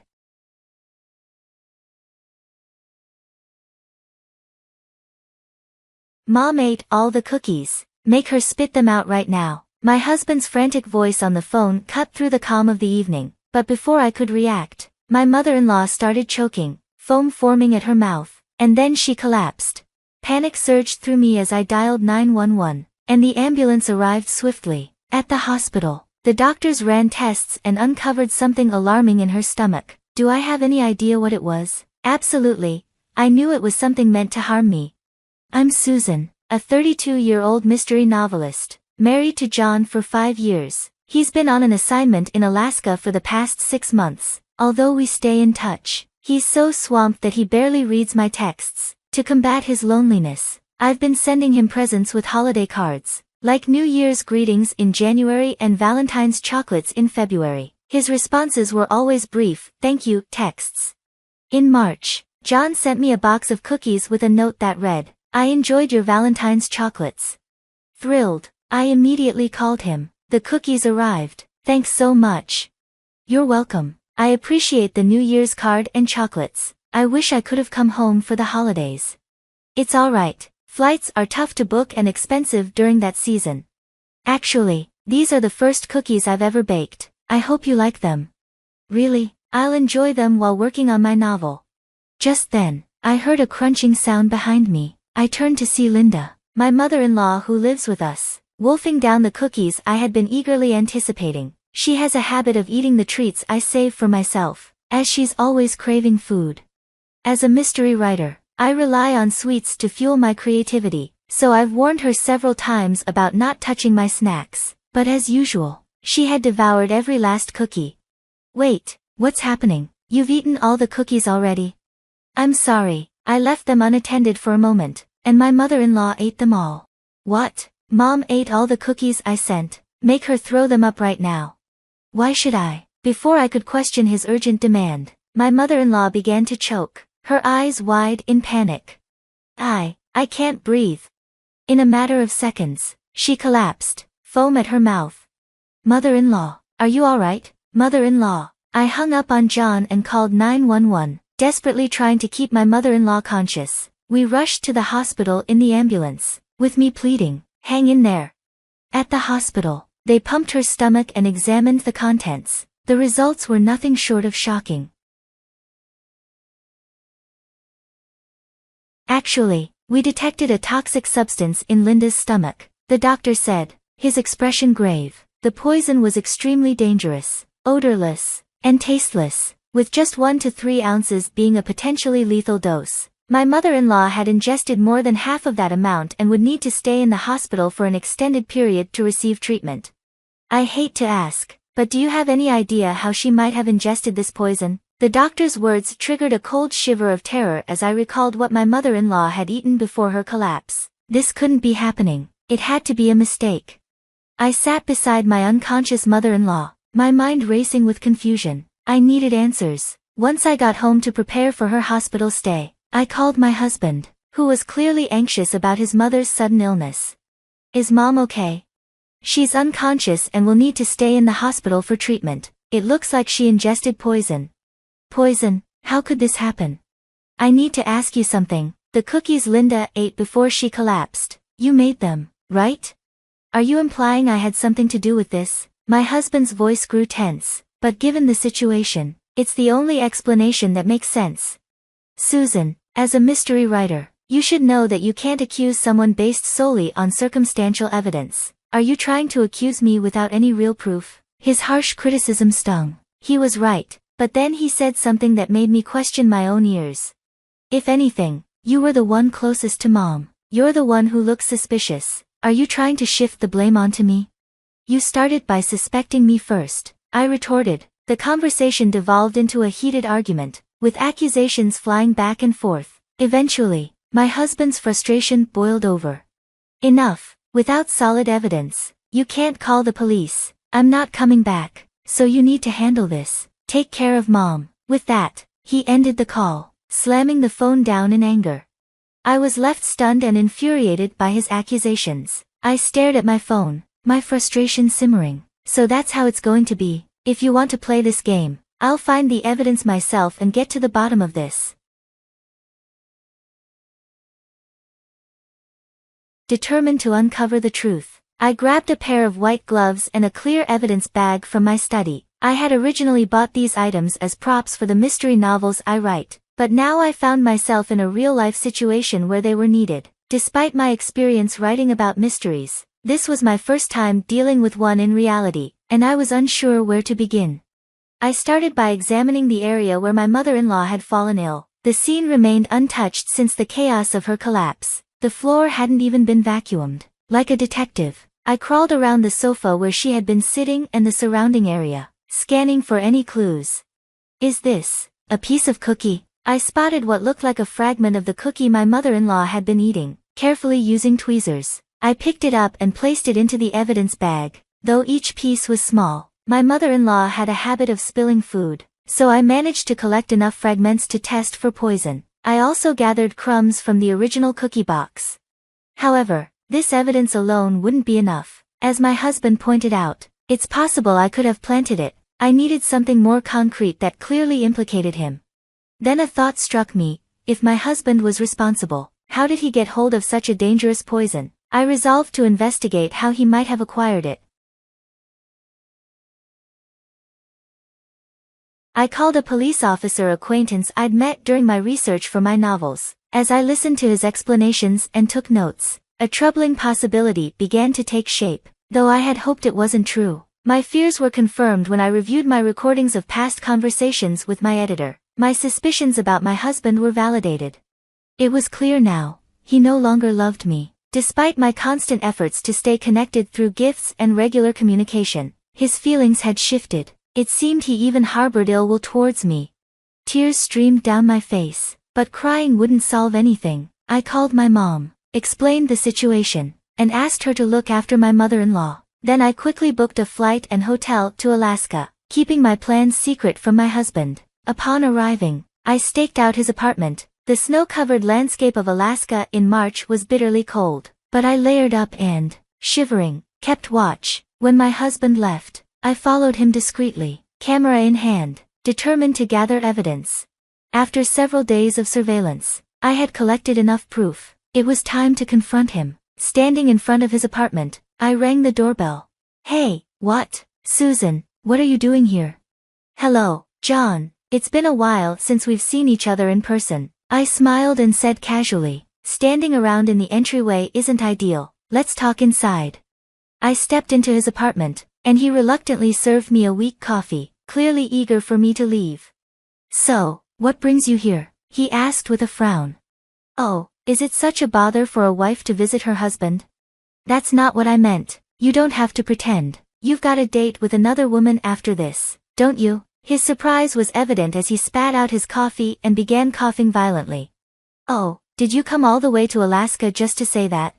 "Not just that. I need to discuss something important. I want us to get a divorce. Please sign the papers.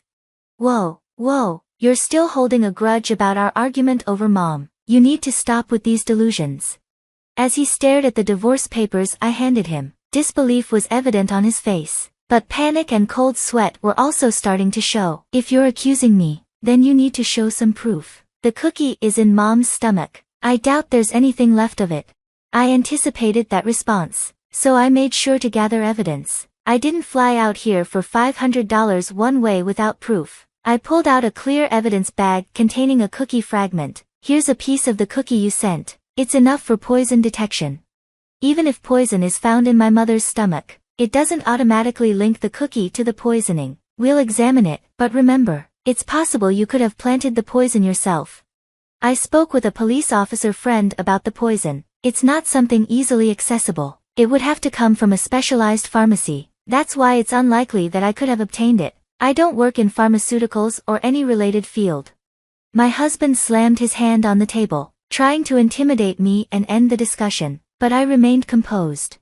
That's why I suspect there might be an accomplice. You seem quite close with this woman, don't you? I presented the next piece of evidence, a photograph I had taken while trailing him. His face turned pale as he saw the image of a woman clinging to his arm, with him reciprocating the gesture. Her name is Anne. She works at a nightclub. I took this photo in Anchorage. Susan, aren't you ashamed of taking such intrusive photos? Aren't you ashamed of being involved with a nightclub worker while you're married? His face flushed with anger, and he glared at me, but I refused to back down. I found out that Anne is studying to become a pharmacist while working at the nightclub. It's possible she could have stolen some poison from her studies and persuaded you to send me a laced cookie. No, I only know her from the nightclub. I had no idea she was studying pharmacy or anything about the poison. This is pure speculation without evidence. He stammered, struggling to maintain his excuses. I sighed and pulled out my mobile phone.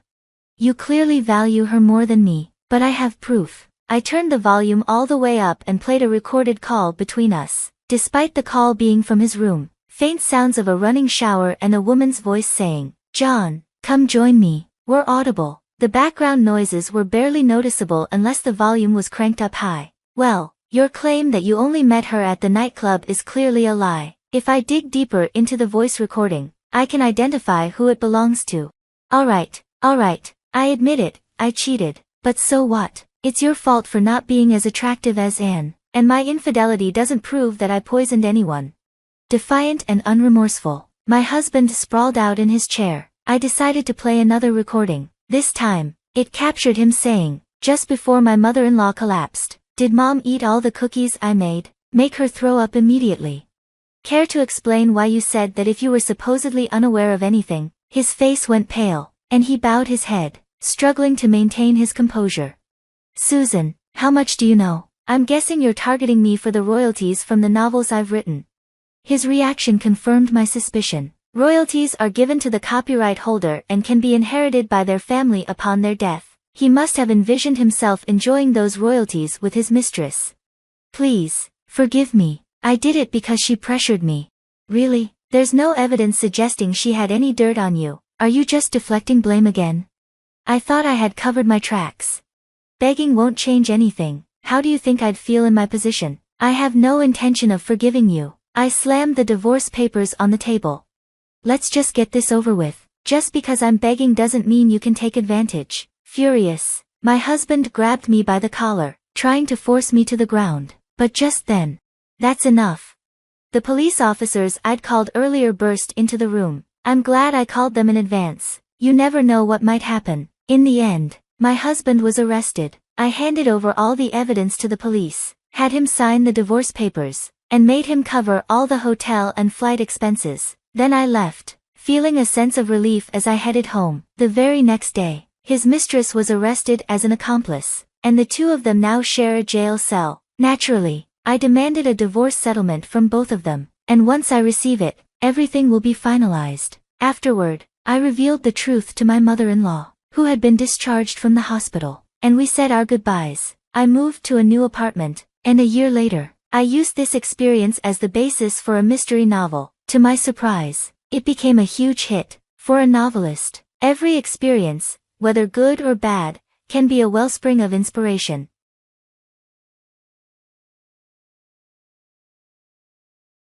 I forgot to bring the grocery money this month.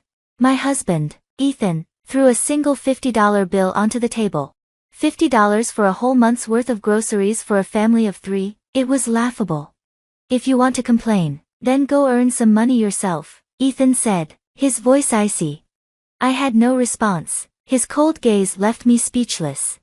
My name is Lily, I'm 27, and I live with my husband, Ethan, and our daughter, Emma. Ethan and I met in college and started dating. 6 months later, my mother passed away while I was still in elementary school, and I was raised by my father as a single child. People judged me for my background and I never had a fiancé before. I remember my ex-boyfriend saying behind my back, "I'm not marrying a child of a single parent. She probably won't know how to raise kids properly." But Ethan was different. He once told me, "Your father must be an amazing man to have raised someone as wonderful as you."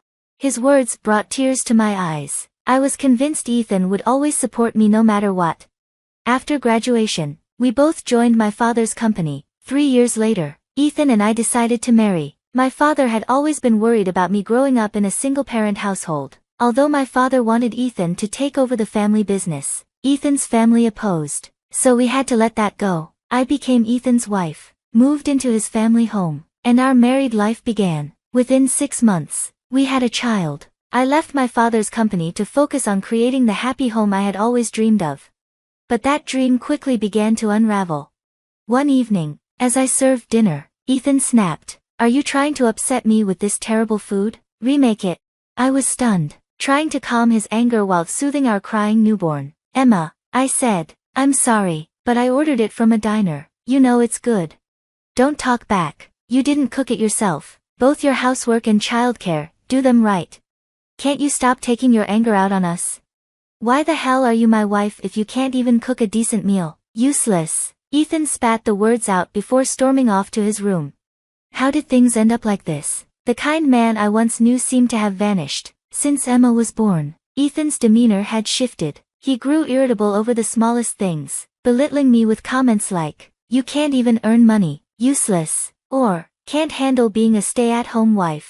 Women from single-parent families are, and if anything upset him, his temper flared. When I asked about his work, he'd ignore me, appearing either exhausted or preoccupied. Ethan was the one who insisted I stay at home to support the family, which is why I left my father's company in the first place. Ethan often had a harsh attitude, as if belittling me made him feel better. Despite my disgust with his behavior, I couldn't bring myself to leave him for Emma's sake. Given my own experience as a single parent, Ethan seemed to be thriving at work. He'd frequently call my father for advice amidst his busy schedule. Yet, every time I looked at a childhood photo of me and my mother, I'd think, I wish I could ask Mom for help. After 3 years of living this way, I almost forgot the grocery money for the month. Ethan slammed a single $50 bill down in front of me. Feeding a family of 3 with $50 a month, it was impossible. What had happened to our finances? Managing with what's given is the job of a stay-at-home wife, isn't it? Since you're always home, you should be able to figure something out, he said. That's not feasible. Let me handle our expenses, I pleaded. I can't. I have numerous gatherings to attend. Practically, it's only for you and Emma, so $50 should be enough, he replied dismissively before leaving the room. I couldn't help but think of Ethan's past praise. You're such a wonderful woman. Your dad must be an admirable person for raising you. Where had the kind Ethan gone? Was this harsh version of him the real one? I often thought about leaving, but the thought of Emma growing up without both parents held me back. The challenges of raising a child alone were overwhelming. I wished my mom were still alive. Though I considered divorce several times, the thought of burdening Emma with a single parent outweighed my fears, and I couldn't muster the courage to leave. That didn't mean I simply accepted the situation. I repeatedly asked Ethan to increase the food budget and secretly searched for work-from-home opportunities. Still, $50 a month was far from sufficient for decent meals. I had been dipping into my savings from before our marriage to cover the shortfall, but my funds were running out. Ensuring Emma had nutritious meals was a priority, but the strain of such extreme frugality was taking its toll on me. My health was deteriorating. And I worried about who would care for Emma if I collapsed. Maybe I should ask my dad for help. So, I decided to call my father. After our discussion, whether from relief or exhaustion, I fell into a deep sleep on the sofa. When I woke up, the first thing I saw was Emma's peaceful sleeping face. Tears were clearly visible in my father's eyes. "Grandpa, Mommy's awake," Emma said softly. "Really? That's a relief," my father replied, his voice shaky. He peeked into the room with a tear-streaked face. I stared at him in confusion, trying to process what was happening. "Lily, we were so worried about you," he said, his voice thick with emotion. "Dad, where are we?" "We're in a hospital. Your collapse was due to malnutrition. I can't believe this happened," he said, struggling to hold back tears. He might have been crying the entire time I was asleep. My father has always been quite emotional. "I'm sorry for causing you such worry, but why are you here? What about work? Don't you remember? You called me for help when I returned your call and Emma answered. She told me you had collapsed. That's why I rushed over and called for an ambulance." As he spoke, my father gently stroked Emma's head. "Thank you. We were saved because you told Grandpa." "I'm glad Mommy is okay," Emma said, her smile brightening the room. "I never imagined she'd grow up to be so strong. Perhaps she saw me as a lesson on what not to do." Lost in thought as I gazed at Emma, my father's voice broke through my reverie. "What happened to you, Lily? You've become so thin. Have you not been eating properly?" I tried to brush off his concern, but the seriousness in his eyes made me open up. I began to tell him about my life with Ethan. "So Ethan did this to you?" he asked, his voice heavy with disbelief. "Yes," I admitted. "Why didn't you tell me anything?" "I didn't want to hurt you, Father. You were so happy when I married Ethan, and I didn't want to let you down." As I spoke, tears streamed down my face, and my father took my hand, trembling with emotion. "Lily, it hurts me more to know that you felt you couldn't tell me." Hearing those words, I couldn't hold back my tears any longer. "Father, I'm so sorry." "There's no need to apologize. I'm always on your side. No matter what, you can talk to me about anything."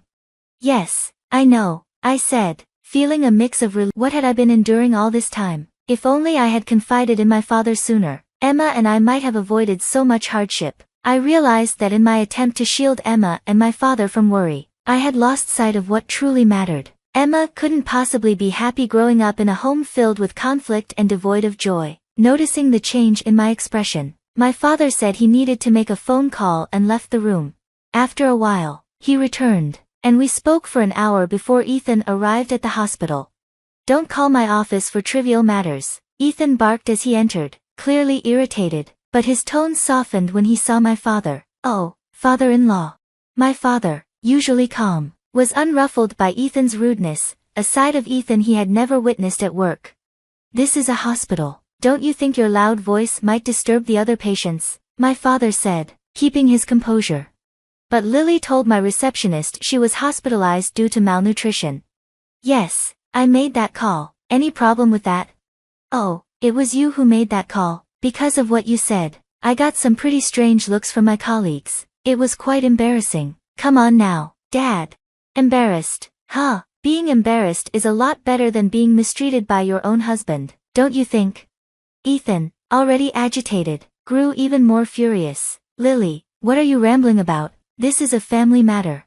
Emma trembled as my father gently cradled her in his arms. Ethan seemed oblivious to her presence, his focus solely on me. Despite Ethan's anger, an unexpected calmness settled over me. Perhaps it was my father's comforting presence or Emma's reassuring proximity. I found myself confronting Ethan with a newfound courage. "What? Are you going to hit me?" "Hey, look at you, acting all high and mighty," Ethan retorted, clearly irate. As I prepared to respond, my father intervened with a gentle but firm hand on my shoulder. "Ethan, before you raise your voice at my daughter, don't you have something to say to me?" Ethan looked puzzled but seethed with anger. "What's that supposed to mean?" My father maintained his composure. "You're supposed to be earning a decent salary, yet you're not even providing for your own daughter. What are you spending your money on?" Ethan fell silent.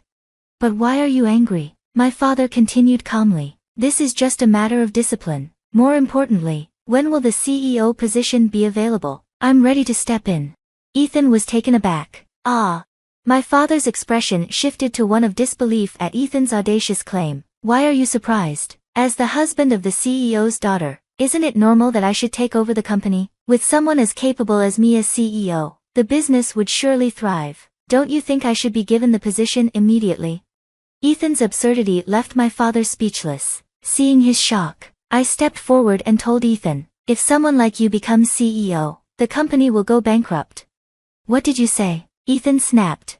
As Ethan attempted to raise his hand against me, my father quickly seized his arm. You're fired, my father said firmly. Huh? Didn't you hear me? I said you're fired. With an employee like you, the company will fail, and you think I should just hand over the CEO position? You must be dreaming. Ethan, stunned and unable to respond, stood there with his mouth agape. I delivered the final blow. Let's get a divorce. I no longer want to be with you. It's not good for Emma to be around you, and I don't want to trouble my father any further. At the mention of divorce, Ethan's eyes widened. Wait a minute, if I can't become CEO, what was the point of marrying you? What? Your only worth is being the daughter of a CEO? I was stunned by his words. I had thought he had changed, but it seemed he had been like this all along. Just then, my father opened the door and said, please come in. Ethan's parents walked into the room, Mom and Dad too. Why are you here? Ethan's panic was palpable as his parents knelt before me. I told them, it's not your fault, please, stand up. I had Ethan's parents sit down, and Ethan, his face flushed with embarrassment, began to receive a lecture. We came as soon as we got the call, his father said, his voice trembling. We overheard everything outside. What are you doing to your wife and child? We're disowning you. What? Ethan was taken aback. Emma then handed the divorce papers to my mother-in-law. Here you go. It seemed she had known I had them all along. What's this? How convenient, my mother-in-law said, accepting the papers and promptly signing and stamping them before leaving with Ethan. Please go through with the divorce. For alimony and child support, don't worry about it, we'll ensure he pays. A few days later, I signed and stamped the divorce papers without hesitation and went to the city hall with my father and Emma to submit them. We also arranged discussions about alimony and child support through a lawyer recommended by my in-laws. Throughout this process, Ethan maintained a surprisingly mature demeanor. It was agreed that Ethan would pay alimony and child support in a lump sum from his savings. Well then, goodbye, take care, I said as I left the lawyer's office. A year has passed since then. I'm now working part-time at my father's company. You're more competent than that man, Lily. Having you here is a great help. My father often says, to balance work and spending time with Emma, I work only during daycare hours. My efficiency with accounting calculations has led to light-hearted jokes around the office that I might be the next CEO. Emma is thriving, and every time my father makes a proud comment, I respond with a smile. But then I'd have less time with my daughter, wouldn't I? Recently, I met with Theo, the son of one of our clients and a close friend of my father. Theo, a kind and respectful man, said, if my son ever causes any trouble, let me know. I'll make sure you're protected. I'm considering marrying Theo. I haven't heard much about Ethan since then, but Emma enjoys a close relationship with my in-laws, who have been gracious enough to avoid mentioning him. I feel truly blessed by the support around me, and I'm deeply grateful to my father for raising me with such dedication. I even feel like the picture of my mother in the room is smiling down on us. From now on, I plan to cherish my family and live happily with Emma. Mama, can I have seconds? Emma asked with a smile. Of course, baby, you're eating so well, I replied, watching her happily dig into her food. I vow today that I will never let her suffer again. That's my promise.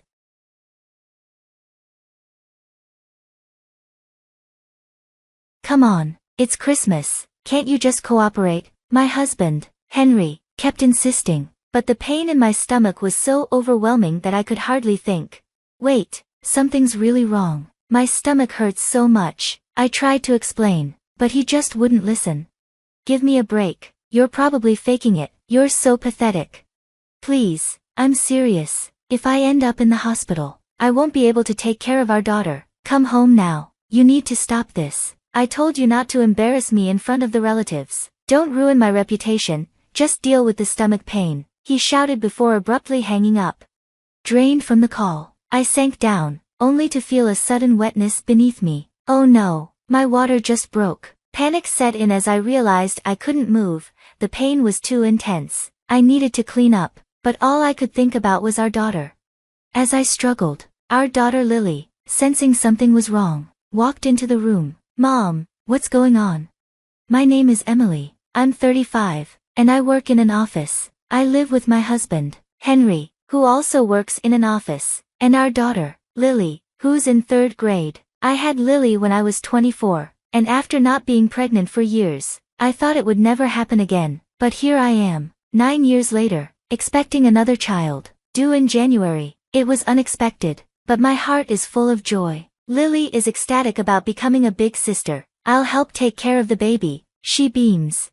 But there's one person who isn't happy about the pregnancy, Henry. I'm currently on maternity leave, and he constantly grumbles. You're just lounging around, eating for free. Whose child does he think this is? It's ours. Plus, I'm still getting paid during my leave. I avoid arguing with him to spare his pride, but lately, Lily has been standing up for me. She's got a way with words that often leaves Henry speechless.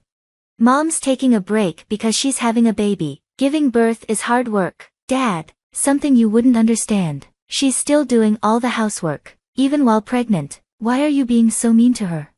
Henry, caught off guard and embarrassed, usually retreats to his room with a flushed face. Thanks to Lily, I've been spared Henry's nightly criticisms. She's been reading pregnancy and childbirth books with me, and I couldn't be prouder of how smart she's becoming, but I still feel guilty that she's witnessing our arguments. I know she'd much rather see us getting along. I've always made an effort to stay on top of housework, partly out of guilt because Henry works so much, but then something happened that changed everything. Henry has a deep attachment to his childhood home and insists on visiting for holidays and other special occasions. If he went alone, it wouldn't bother me, but he always demands that I come with him, insisting that it's my duty as his wife. Don't embarrass me in front of the relatives, he'd say, completely dismissing my feelings and dragging me along. The drive to his parents' house is 6 hours long, so we always stay overnight. My in-laws have been considerate, suggesting, it must be hard to come every time, let's just gather for Christmas. But Henry would stubbornly respond, don't you care about the home I grew up in? I tried reasoning with him, just because we respect your parents' home doesn't mean we have to visit every single time. Isn't it a bit much to go back so often? But he would counter with, it's the home I grew up in. Showing up with my wife and kids is how I honor my parents. Are you trying to stop me from doing that? We clashed over this many times. When our daughter was born, I developed high blood pressure from the pregnancy. I collapsed at my in-laws' house and ended up in the hospital. Yet Henry insisted we return for the next Christmas. I just want to stay home this time. We don't know what could happen, I pleaded with him. Pregnancy isn't an illness. You're worrying too much, he retorted. It's not about liking or disliking your family's home. I'm genuinely concerned. I can't believe you expect me to sit in the car for 6 hours with this huge belly. I didn't need to be hospitalized this time, but I still want to rest at home, especially after what happened before. Please, just listen to me. If something goes wrong, you're the only one I can rely on. Can't we stay home this Christmas? Even after all that, Henry didn't budge. Instead, he got angrier, his face turning red. You just don't want to go back to my family's home, do you? I've been regularly seeing the doctor, and they say everything's fine. I never said I didn't want to go. I'm just genuinely worried. Oh really? Then you talk to my family about it. With that, Henry started dialing his parents' house and handed me the phone. Reluctantly, I took it, and Ethan, his brother, answered. Ethan and his wife live with Henry's parents, so I never understood why we needed to visit so often. Hello, Henry. Oh, Ethan, sorry, it's Emily. Emily, what's going on? Ethan, I'm sorry, but with the baby due on Christmas, I was hoping to stay home. Hearing this, Ethan responded, of course, that makes perfect sense. This is a difficult time for you, and you shouldn't have to worry about family obligations. His words, take care of yourself, brought tears to my eyes. He continued, offering more comfort. We should have been more considerate last time. We never should have let you make the trip. No, it was my fault, I insisted. Don't say that. You're the one going through the hardest part. It's only right that we be considerate. Please let us know if there's anything we can do to help. We're all excited about the new addition to the family. Ethan's kindness overwhelmed me, and I couldn't help but vent about Henry. He's insisting we go to his parents' house this Christmas too. Even though I've expressed my concerns about the baby possibly arriving early, he just brushes them off. He even accused me of not wanting to repay his parents' kindness. My voice quivered as I spoke. Ethan then asked, "Can you put me on speaker and call Henry?" When Henry picked up, Ethan got straight to the point. "Henry, are you seriously trying to bring Emily here for Christmas?" "Yeah, but she's being stubborn and doesn't want to come." "Do you even understand why she's hesitant?" "What? She probably just doesn't want to be around my family. She's being selfish." Ethan's frustration was evident. "Have you forgotten what happened last time? What if it happens again? We were all genuinely worried when Emily was hospitalized, and now you're just brushing it off. Are you a doctor? The condition she had last time could have been life-threatening for both her and the baby. How would you take responsibility if something happened? And making her travel for 6 hours? What if she faints on the highway? How long would it take for an ambulance to reach her? Have you even thought about the safety of Emily and the baby? Prioritizing Christmas at our place over the birth of your child is something even a child would understand." It took Ethan's stern words for Henry to finally calm down. I watched as the color drained from Henry's face. It was unbelievable that he needed such a strong wake-up call. Ethan then turned to me and said, "I'm truly sorry for the trouble Henry has caused you. Please accept my apologies on his behalf. Spend Christmas at home and relax. I'll inform Mom and the relatives." After the call ended, Henry, clearly embarrassed, muttered, "Ethan worries too much. From now on, I'll consult Ethan whenever Henry gives me trouble." Despite the earlier drama, thanks to Ethan's intervention, the early days of December were peaceful. But as Christmas approached, Henry began complaining about not going to his parents' house. On Christmas Eve, after finishing the cleaning and Christmas preparations, my daughter and I settled in to relax. Suddenly, Henry announced, I need to buy something," and left in the car that afternoon. As night fell, he still hadn't returned. He didn't answer my calls, so my daughter and I had our Christmas dinner, sang some carols, and tried to enjoy the evening. But the question lingered in my mind. Where could Henry be? We had our Christmas cake and tried to keep the evening as peaceful as possible. The next morning, Christmas Day, Henry still hadn't returned. I wished he would at least contact me. His prolonged absence was concerning. Though we don't live in an area with heavy snowfall, accidents can still happen. Feeling a mix of irritation and worry, my daughter and I started our meal. Then I received a call from Henry. There was a lot of noise in the background. "Hey, you should come over too," he said. "Come where?" "To my childhood home." "Of course." "What?" "All the relatives are here having a drink. Hurry up." It turns out Henry had gone to his parents' house on Christmas Eve. "You said you were going shopping. Was that a lie?" "I don't know, but I might eat your portion too," he slurred, clearly drunk. After all my pleas, he hadn't understood a thing. My daughter looked worried, so to avoid a fight, I took the call to another room. "Just ask Ethan or a relative to drive you home," I said. Suddenly, a sharp pain hit me, but before I could process it, Henry's tone grew more irritated. "Hey, what's with that attitude? I've been putting up with your whims. Cooperate for once. It's Christmas." All I had asked was for him to be patient this Christmas, but he hadn't been cooperative at all.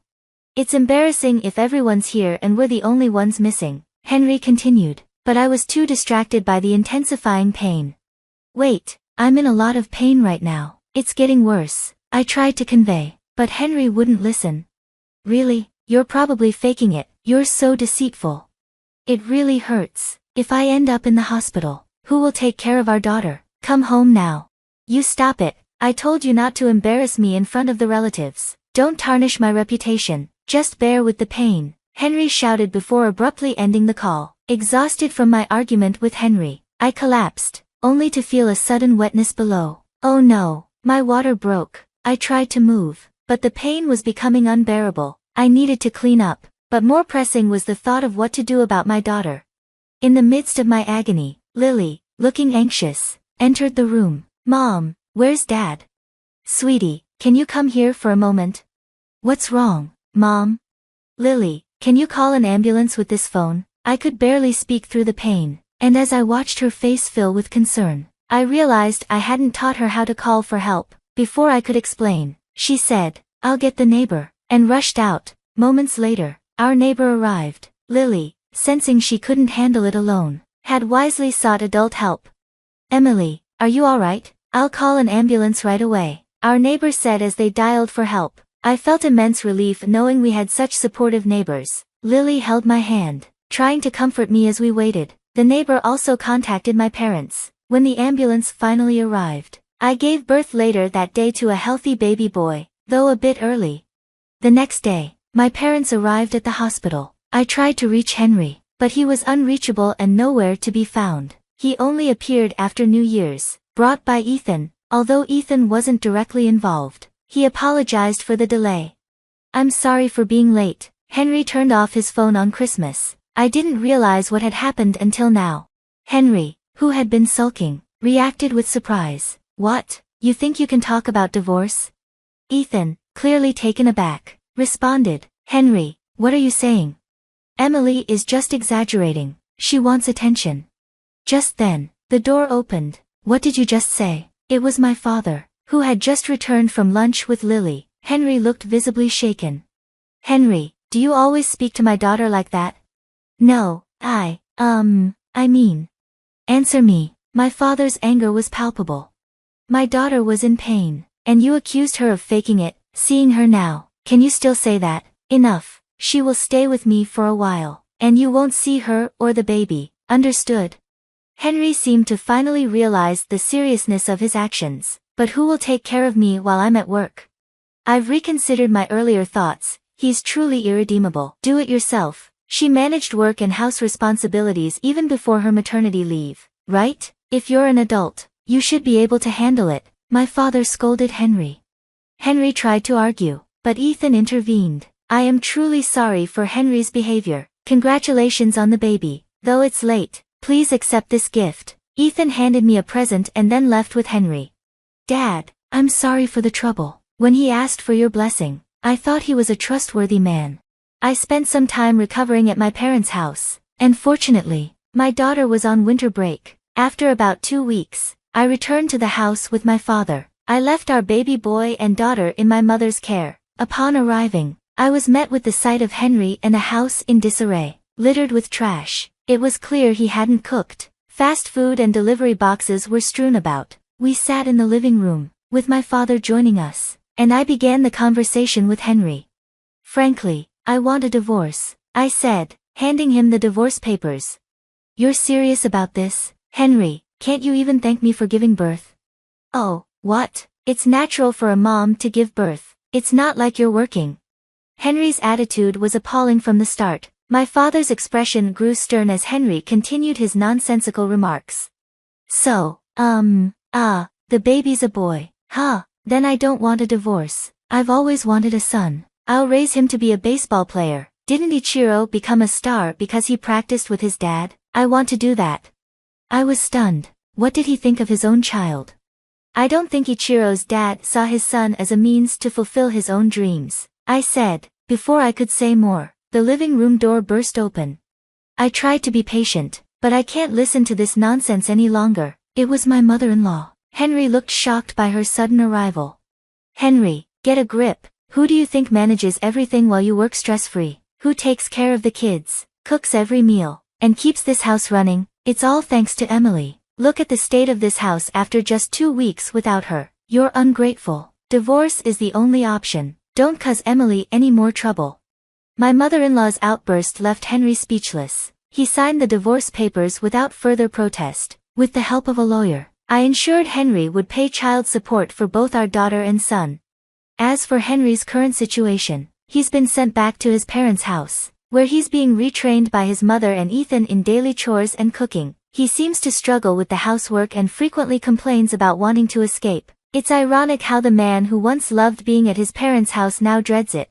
On the other hand, I completed my maternity and parental leave and returned to work. Thanks to the generosity of my in-laws, I received the house Henry and I had lived in as part of the property division. I'm truly grateful for their kindness, as they didn't want my daughter to transfer schools and feel isolated. My daughter is understandably disappointed in Henry and is refusing to see him, even though we've just divorced. I have no plans for our son to see him either. I think it's best if Henry's parents deal with him for now. Perhaps one day, if he changes his ways and the kids want to see him, I might consider it, but that day may never come. Regardless, I'm determined to raise our children right. I'll work hard today and every day for their sake.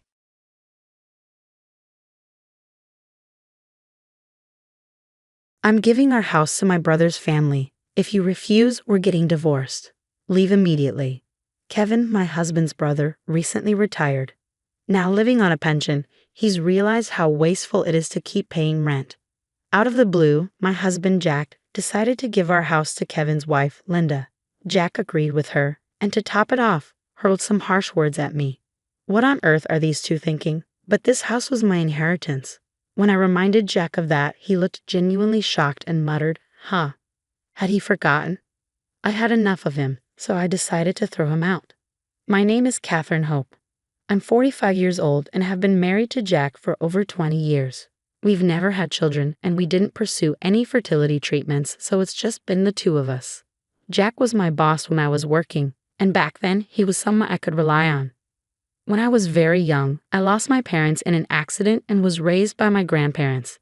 My grandfather was strict but kind, and my grandmother was gentle and always there for me. Their love and support carried me through life. When I became an adult and started working, I made sure to take good care of them in return. I treated them to trips, took them out for meals. We created wonderful memories together. Then suddenly, my grandmother fell ill and was hospitalized. She was diagnosed with lung cancer and soon passed away. My grandfather and I grieved deeply. I wished for him to live as long as possible, but the following year, he had a stroke and passed away, as if following my grandmother. One tragedy after another left me shattered. During this dark time, Jack was there for me. He encouraged me, often inviting me out to dinner when he noticed I was down at work. I was drawn to him, and eventually, we got engaged. That was the beginning of our marriage. I quit my job because Jack wanted me to and became a housewife. After our marriage, Jack became more controlling. This seemed to be influenced by his older brother, Kevin, who was much older.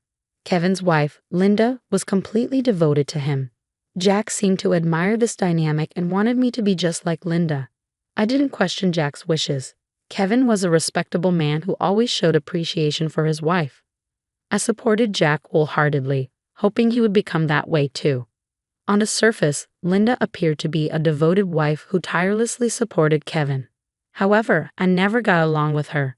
Linda saw me as competition and often tried to provoke me into making mistakes. Jack, under Linda's spell, began comparing me to her, a habit I couldn't tolerate. Despite this, I always tried to be as selfless and dedicated as Jack wanted.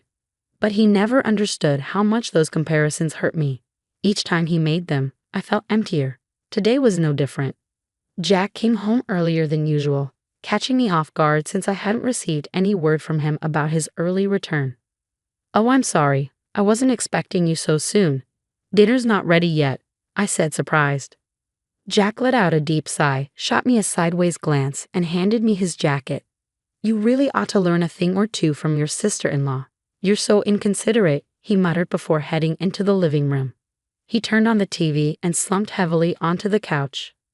I quickly brought him a beer and some snacks. If he was going to come home early, a heads up would have been nice. I felt a wave of frustration, but I knew better than to voice it. Jack sat in silence, drinking his beer and munching on snacks while glued to the TV. He never thanked me. He acted like it was my duty to serve him. Before we were married, Jack was my boss, always quick to scold me for any mistakes, but he never acknowledged his own. He's proud and constantly tries to impress his brother. It might sound like I'm painting him in a bad light, but he does have a kind side. I knew that side of him, so I tried to live up to his expectations. Tonight, Jack came home late. When I greeted him with "Welcome home" after 9 o'clock, he wordlessly dropped his clothes on the floor and headed straight to the bathroom. He must be exhausted from working overtime, I thought, as I prepared dinner for him to eat after his shower. Jack sat down at the table without a word, and the moment I set down his fork, he began eating. "You're home late today. You must be tired. Was it a busy day?" I asked, but he didn't respond. He finished his meal in about 10 minutes, had his usual evening drink, and went straight to the bedroom. He didn't say a word to me during that time. After making sure he was in bed, I sighed and started cleaning up. Once the dishes were done, I prepared his suit for work tomorrow. After checking everything, I took a bath and headed to bed myself. Jack was already asleep, so I quietly slipped into bed, careful not to wake him. Lately, this has become our routine. Jack barely listens to me and rarely responds. If I push him for a reply, he snaps, "Shut up," and becomes irritable. When he's in a bad mood, it lingers, and I feel suffocated even in my own home. But despite everything, I can't bring myself to dislike him. On his good days, we still share silly conversations like we used to, and he brings home desserts for us to enjoy together. On days like today, I tell myself he must just be in a bad mood, or maybe something went wrong at work. We've been married for over 20 years now, so maybe this is just the right amount of distance between us. But is it selfish of me to wish for those good times every day? One day, out of the blue, I received a call from my brother-in-law. It was unusual. He usually contacted my husband directly, so I couldn't help but wonder what was going on. Curious, I handed the house phone to my husband. "Hello, what's up, bro?" My husband greeted him, his tone lighter than usual as he launched into a cheerful conversation. In moments like these, my husband turns almost childlike. It's obvious how much he looks up to his brother. Not wanting to interrupt, I quietly went back to my housework. When my husband finished the call, I returned to take the phone from him. "So what was that about?" I asked. My husband simply replied, "Yeah." That was all he said. I assumed it wasn't anything serious, so I didn't push further and just put the phone back in its place. A few days later, I noticed my husband acting a bit secretive, preparing something in a way that made me curious. I hesitated to ask, so I just continued with my usual routine. As I went about my chores, I couldn't help but notice him hauling loads of stuff from the room to the backyard, sorting through what he needed and what he didn't. What had suddenly inspired him to start cleaning? I wondered as I finished my chores and took a little break. Then, out of nowhere, my husband stood in front of me. "What are you doing? Get moving already. You've seen me running around, right? Why aren't you helping?" "Huh?" I stared at him confused. He sighed heavily and muttered, "This is exactly why you're hopeless." I must have looked completely bewildered as he continued to grumble. "Why are you so clueless? You never understand anything. I keep telling you to be more like your sister-in-law. I shouldn't have to spell everything out for you. But if you don't tell me what's going on, I can't do anything," I replied. "Oh, come on. We talked about this. We're moving." I was stunned by his sudden declaration. I had no memory of any such conversation. Seeing my confusion, my husband began explaining in a frustrated tone. "Remember the call from my brother? He's retired now and living off his pension, which isn't easy. He was saying how paying rent feels like a waste. So we're giving him our house. This way, he won't have to pay any rent. How do you not get that?" I was floored by his selfishness. Normally, this is something we would discuss together, but my husband had gone ahead and made the decision all on his own. "I never agreed to this. Why should I give up our home?" I protested, my voice trembling with frustration. My husband barked back, "Quiet. No, I can't accept this. I don't want to give up our house. And besides, do you really think your brother and his wife would want this?" As our argument escalated, the doorbell suddenly rang. My husband gestured toward the door, silently telling me to answer it. Frustrated, I put our conversation on hold and rushed to the door. When I opened it, I was met with the sight of my brother-in-law and his wife. I invited them into the living room, where my husband greeted them with a smile and started explaining his outrageous plan. My brother-in-law seemed hesitant about the idea, but Linda was clearly excited. "Are you serious? I can't accept this." I objected, panicked, but my husband silenced me with a menacing glare. Overpowered by his stare, I fell quiet. Then my husband dropped a bombshell. "I'm giving our house to my brother. If you don't agree, we're getting divorced." Linda, with a smug grin, chimed in, "Yeah, you should just leave already." Their attitudes infuriated me, but instead of voicing my anger, I glared at them. Linda quickly became confrontational. "What's with that look? You're the wife. You should obey your husband, right? We're family. I think decisions like this should be made together. I just found out about this today, and I'm telling you, I don't agree with it." My husband responded with a cold stare. "Why am I being treated like this? I'm your wife, not your subordinate," I said, my dissatisfaction growing. We are family, right? Just because I'm your wife doesn't mean I have to agree with everything. I continued, hoping for some understanding, but instead he responded harshly. Even though you're my family, you're still my wife. You need to obey me. Something inside me snapped at his words. I've heard enough. Let's get divorced. My husband and his brother's family looked at me in shock. You said it yourself, didn't you? If I don't obey, we'll get divorced. Well, I'm not going to obey you, so let's get divorced. My husband stared at me, his eyes wide with fear, but I stood my ground. I'll get the divorce papers. In the meantime, you can pack your belongings or do whatever you need to do. Without waiting for a response, I stormed out the door, got into the car, and drove off. I felt a mix of anger and resignation. After everything I had done for him, he chose to side with Linda over me. It was heartbreaking to think about, but he could do whatever he wanted. Tears streamed down my face as I drove. A few minutes later, I arrived home to find the house filled with boxes. My husband approached me as soon as I walked in. All that's left is your stuff. Pack up everything, the kitchenware, the appliances. Do it yourself, he said. I handed him the filled-out divorce papers. He took them and began signing with a nearby pen. With a smug look, he shoved the papers back at me. Now we're strangers. So when are you planning to move out? I don't mean to leave since we're strangers now, but you should hurry up and go, I replied. My husband was stunned, staring at me in disbelief. What are you talking about? We just agreed. You're leaving too, he said, raising his voice. At his words, my brother-in-law and Linda hurried over. I looked at all their faces and asked, What are you talking about? I inherited this house. My husband's face went blank. Huh. This is my grandparents' house. You said you wanted to live here because paying rent seemed wasteful, but it's my inheritance. Confused, my husband approached me and said, What do you mean? I'm your husband. Shouldn't I automatically inherit it too? What kind of nonsense is that? You have no connection to my grandparents.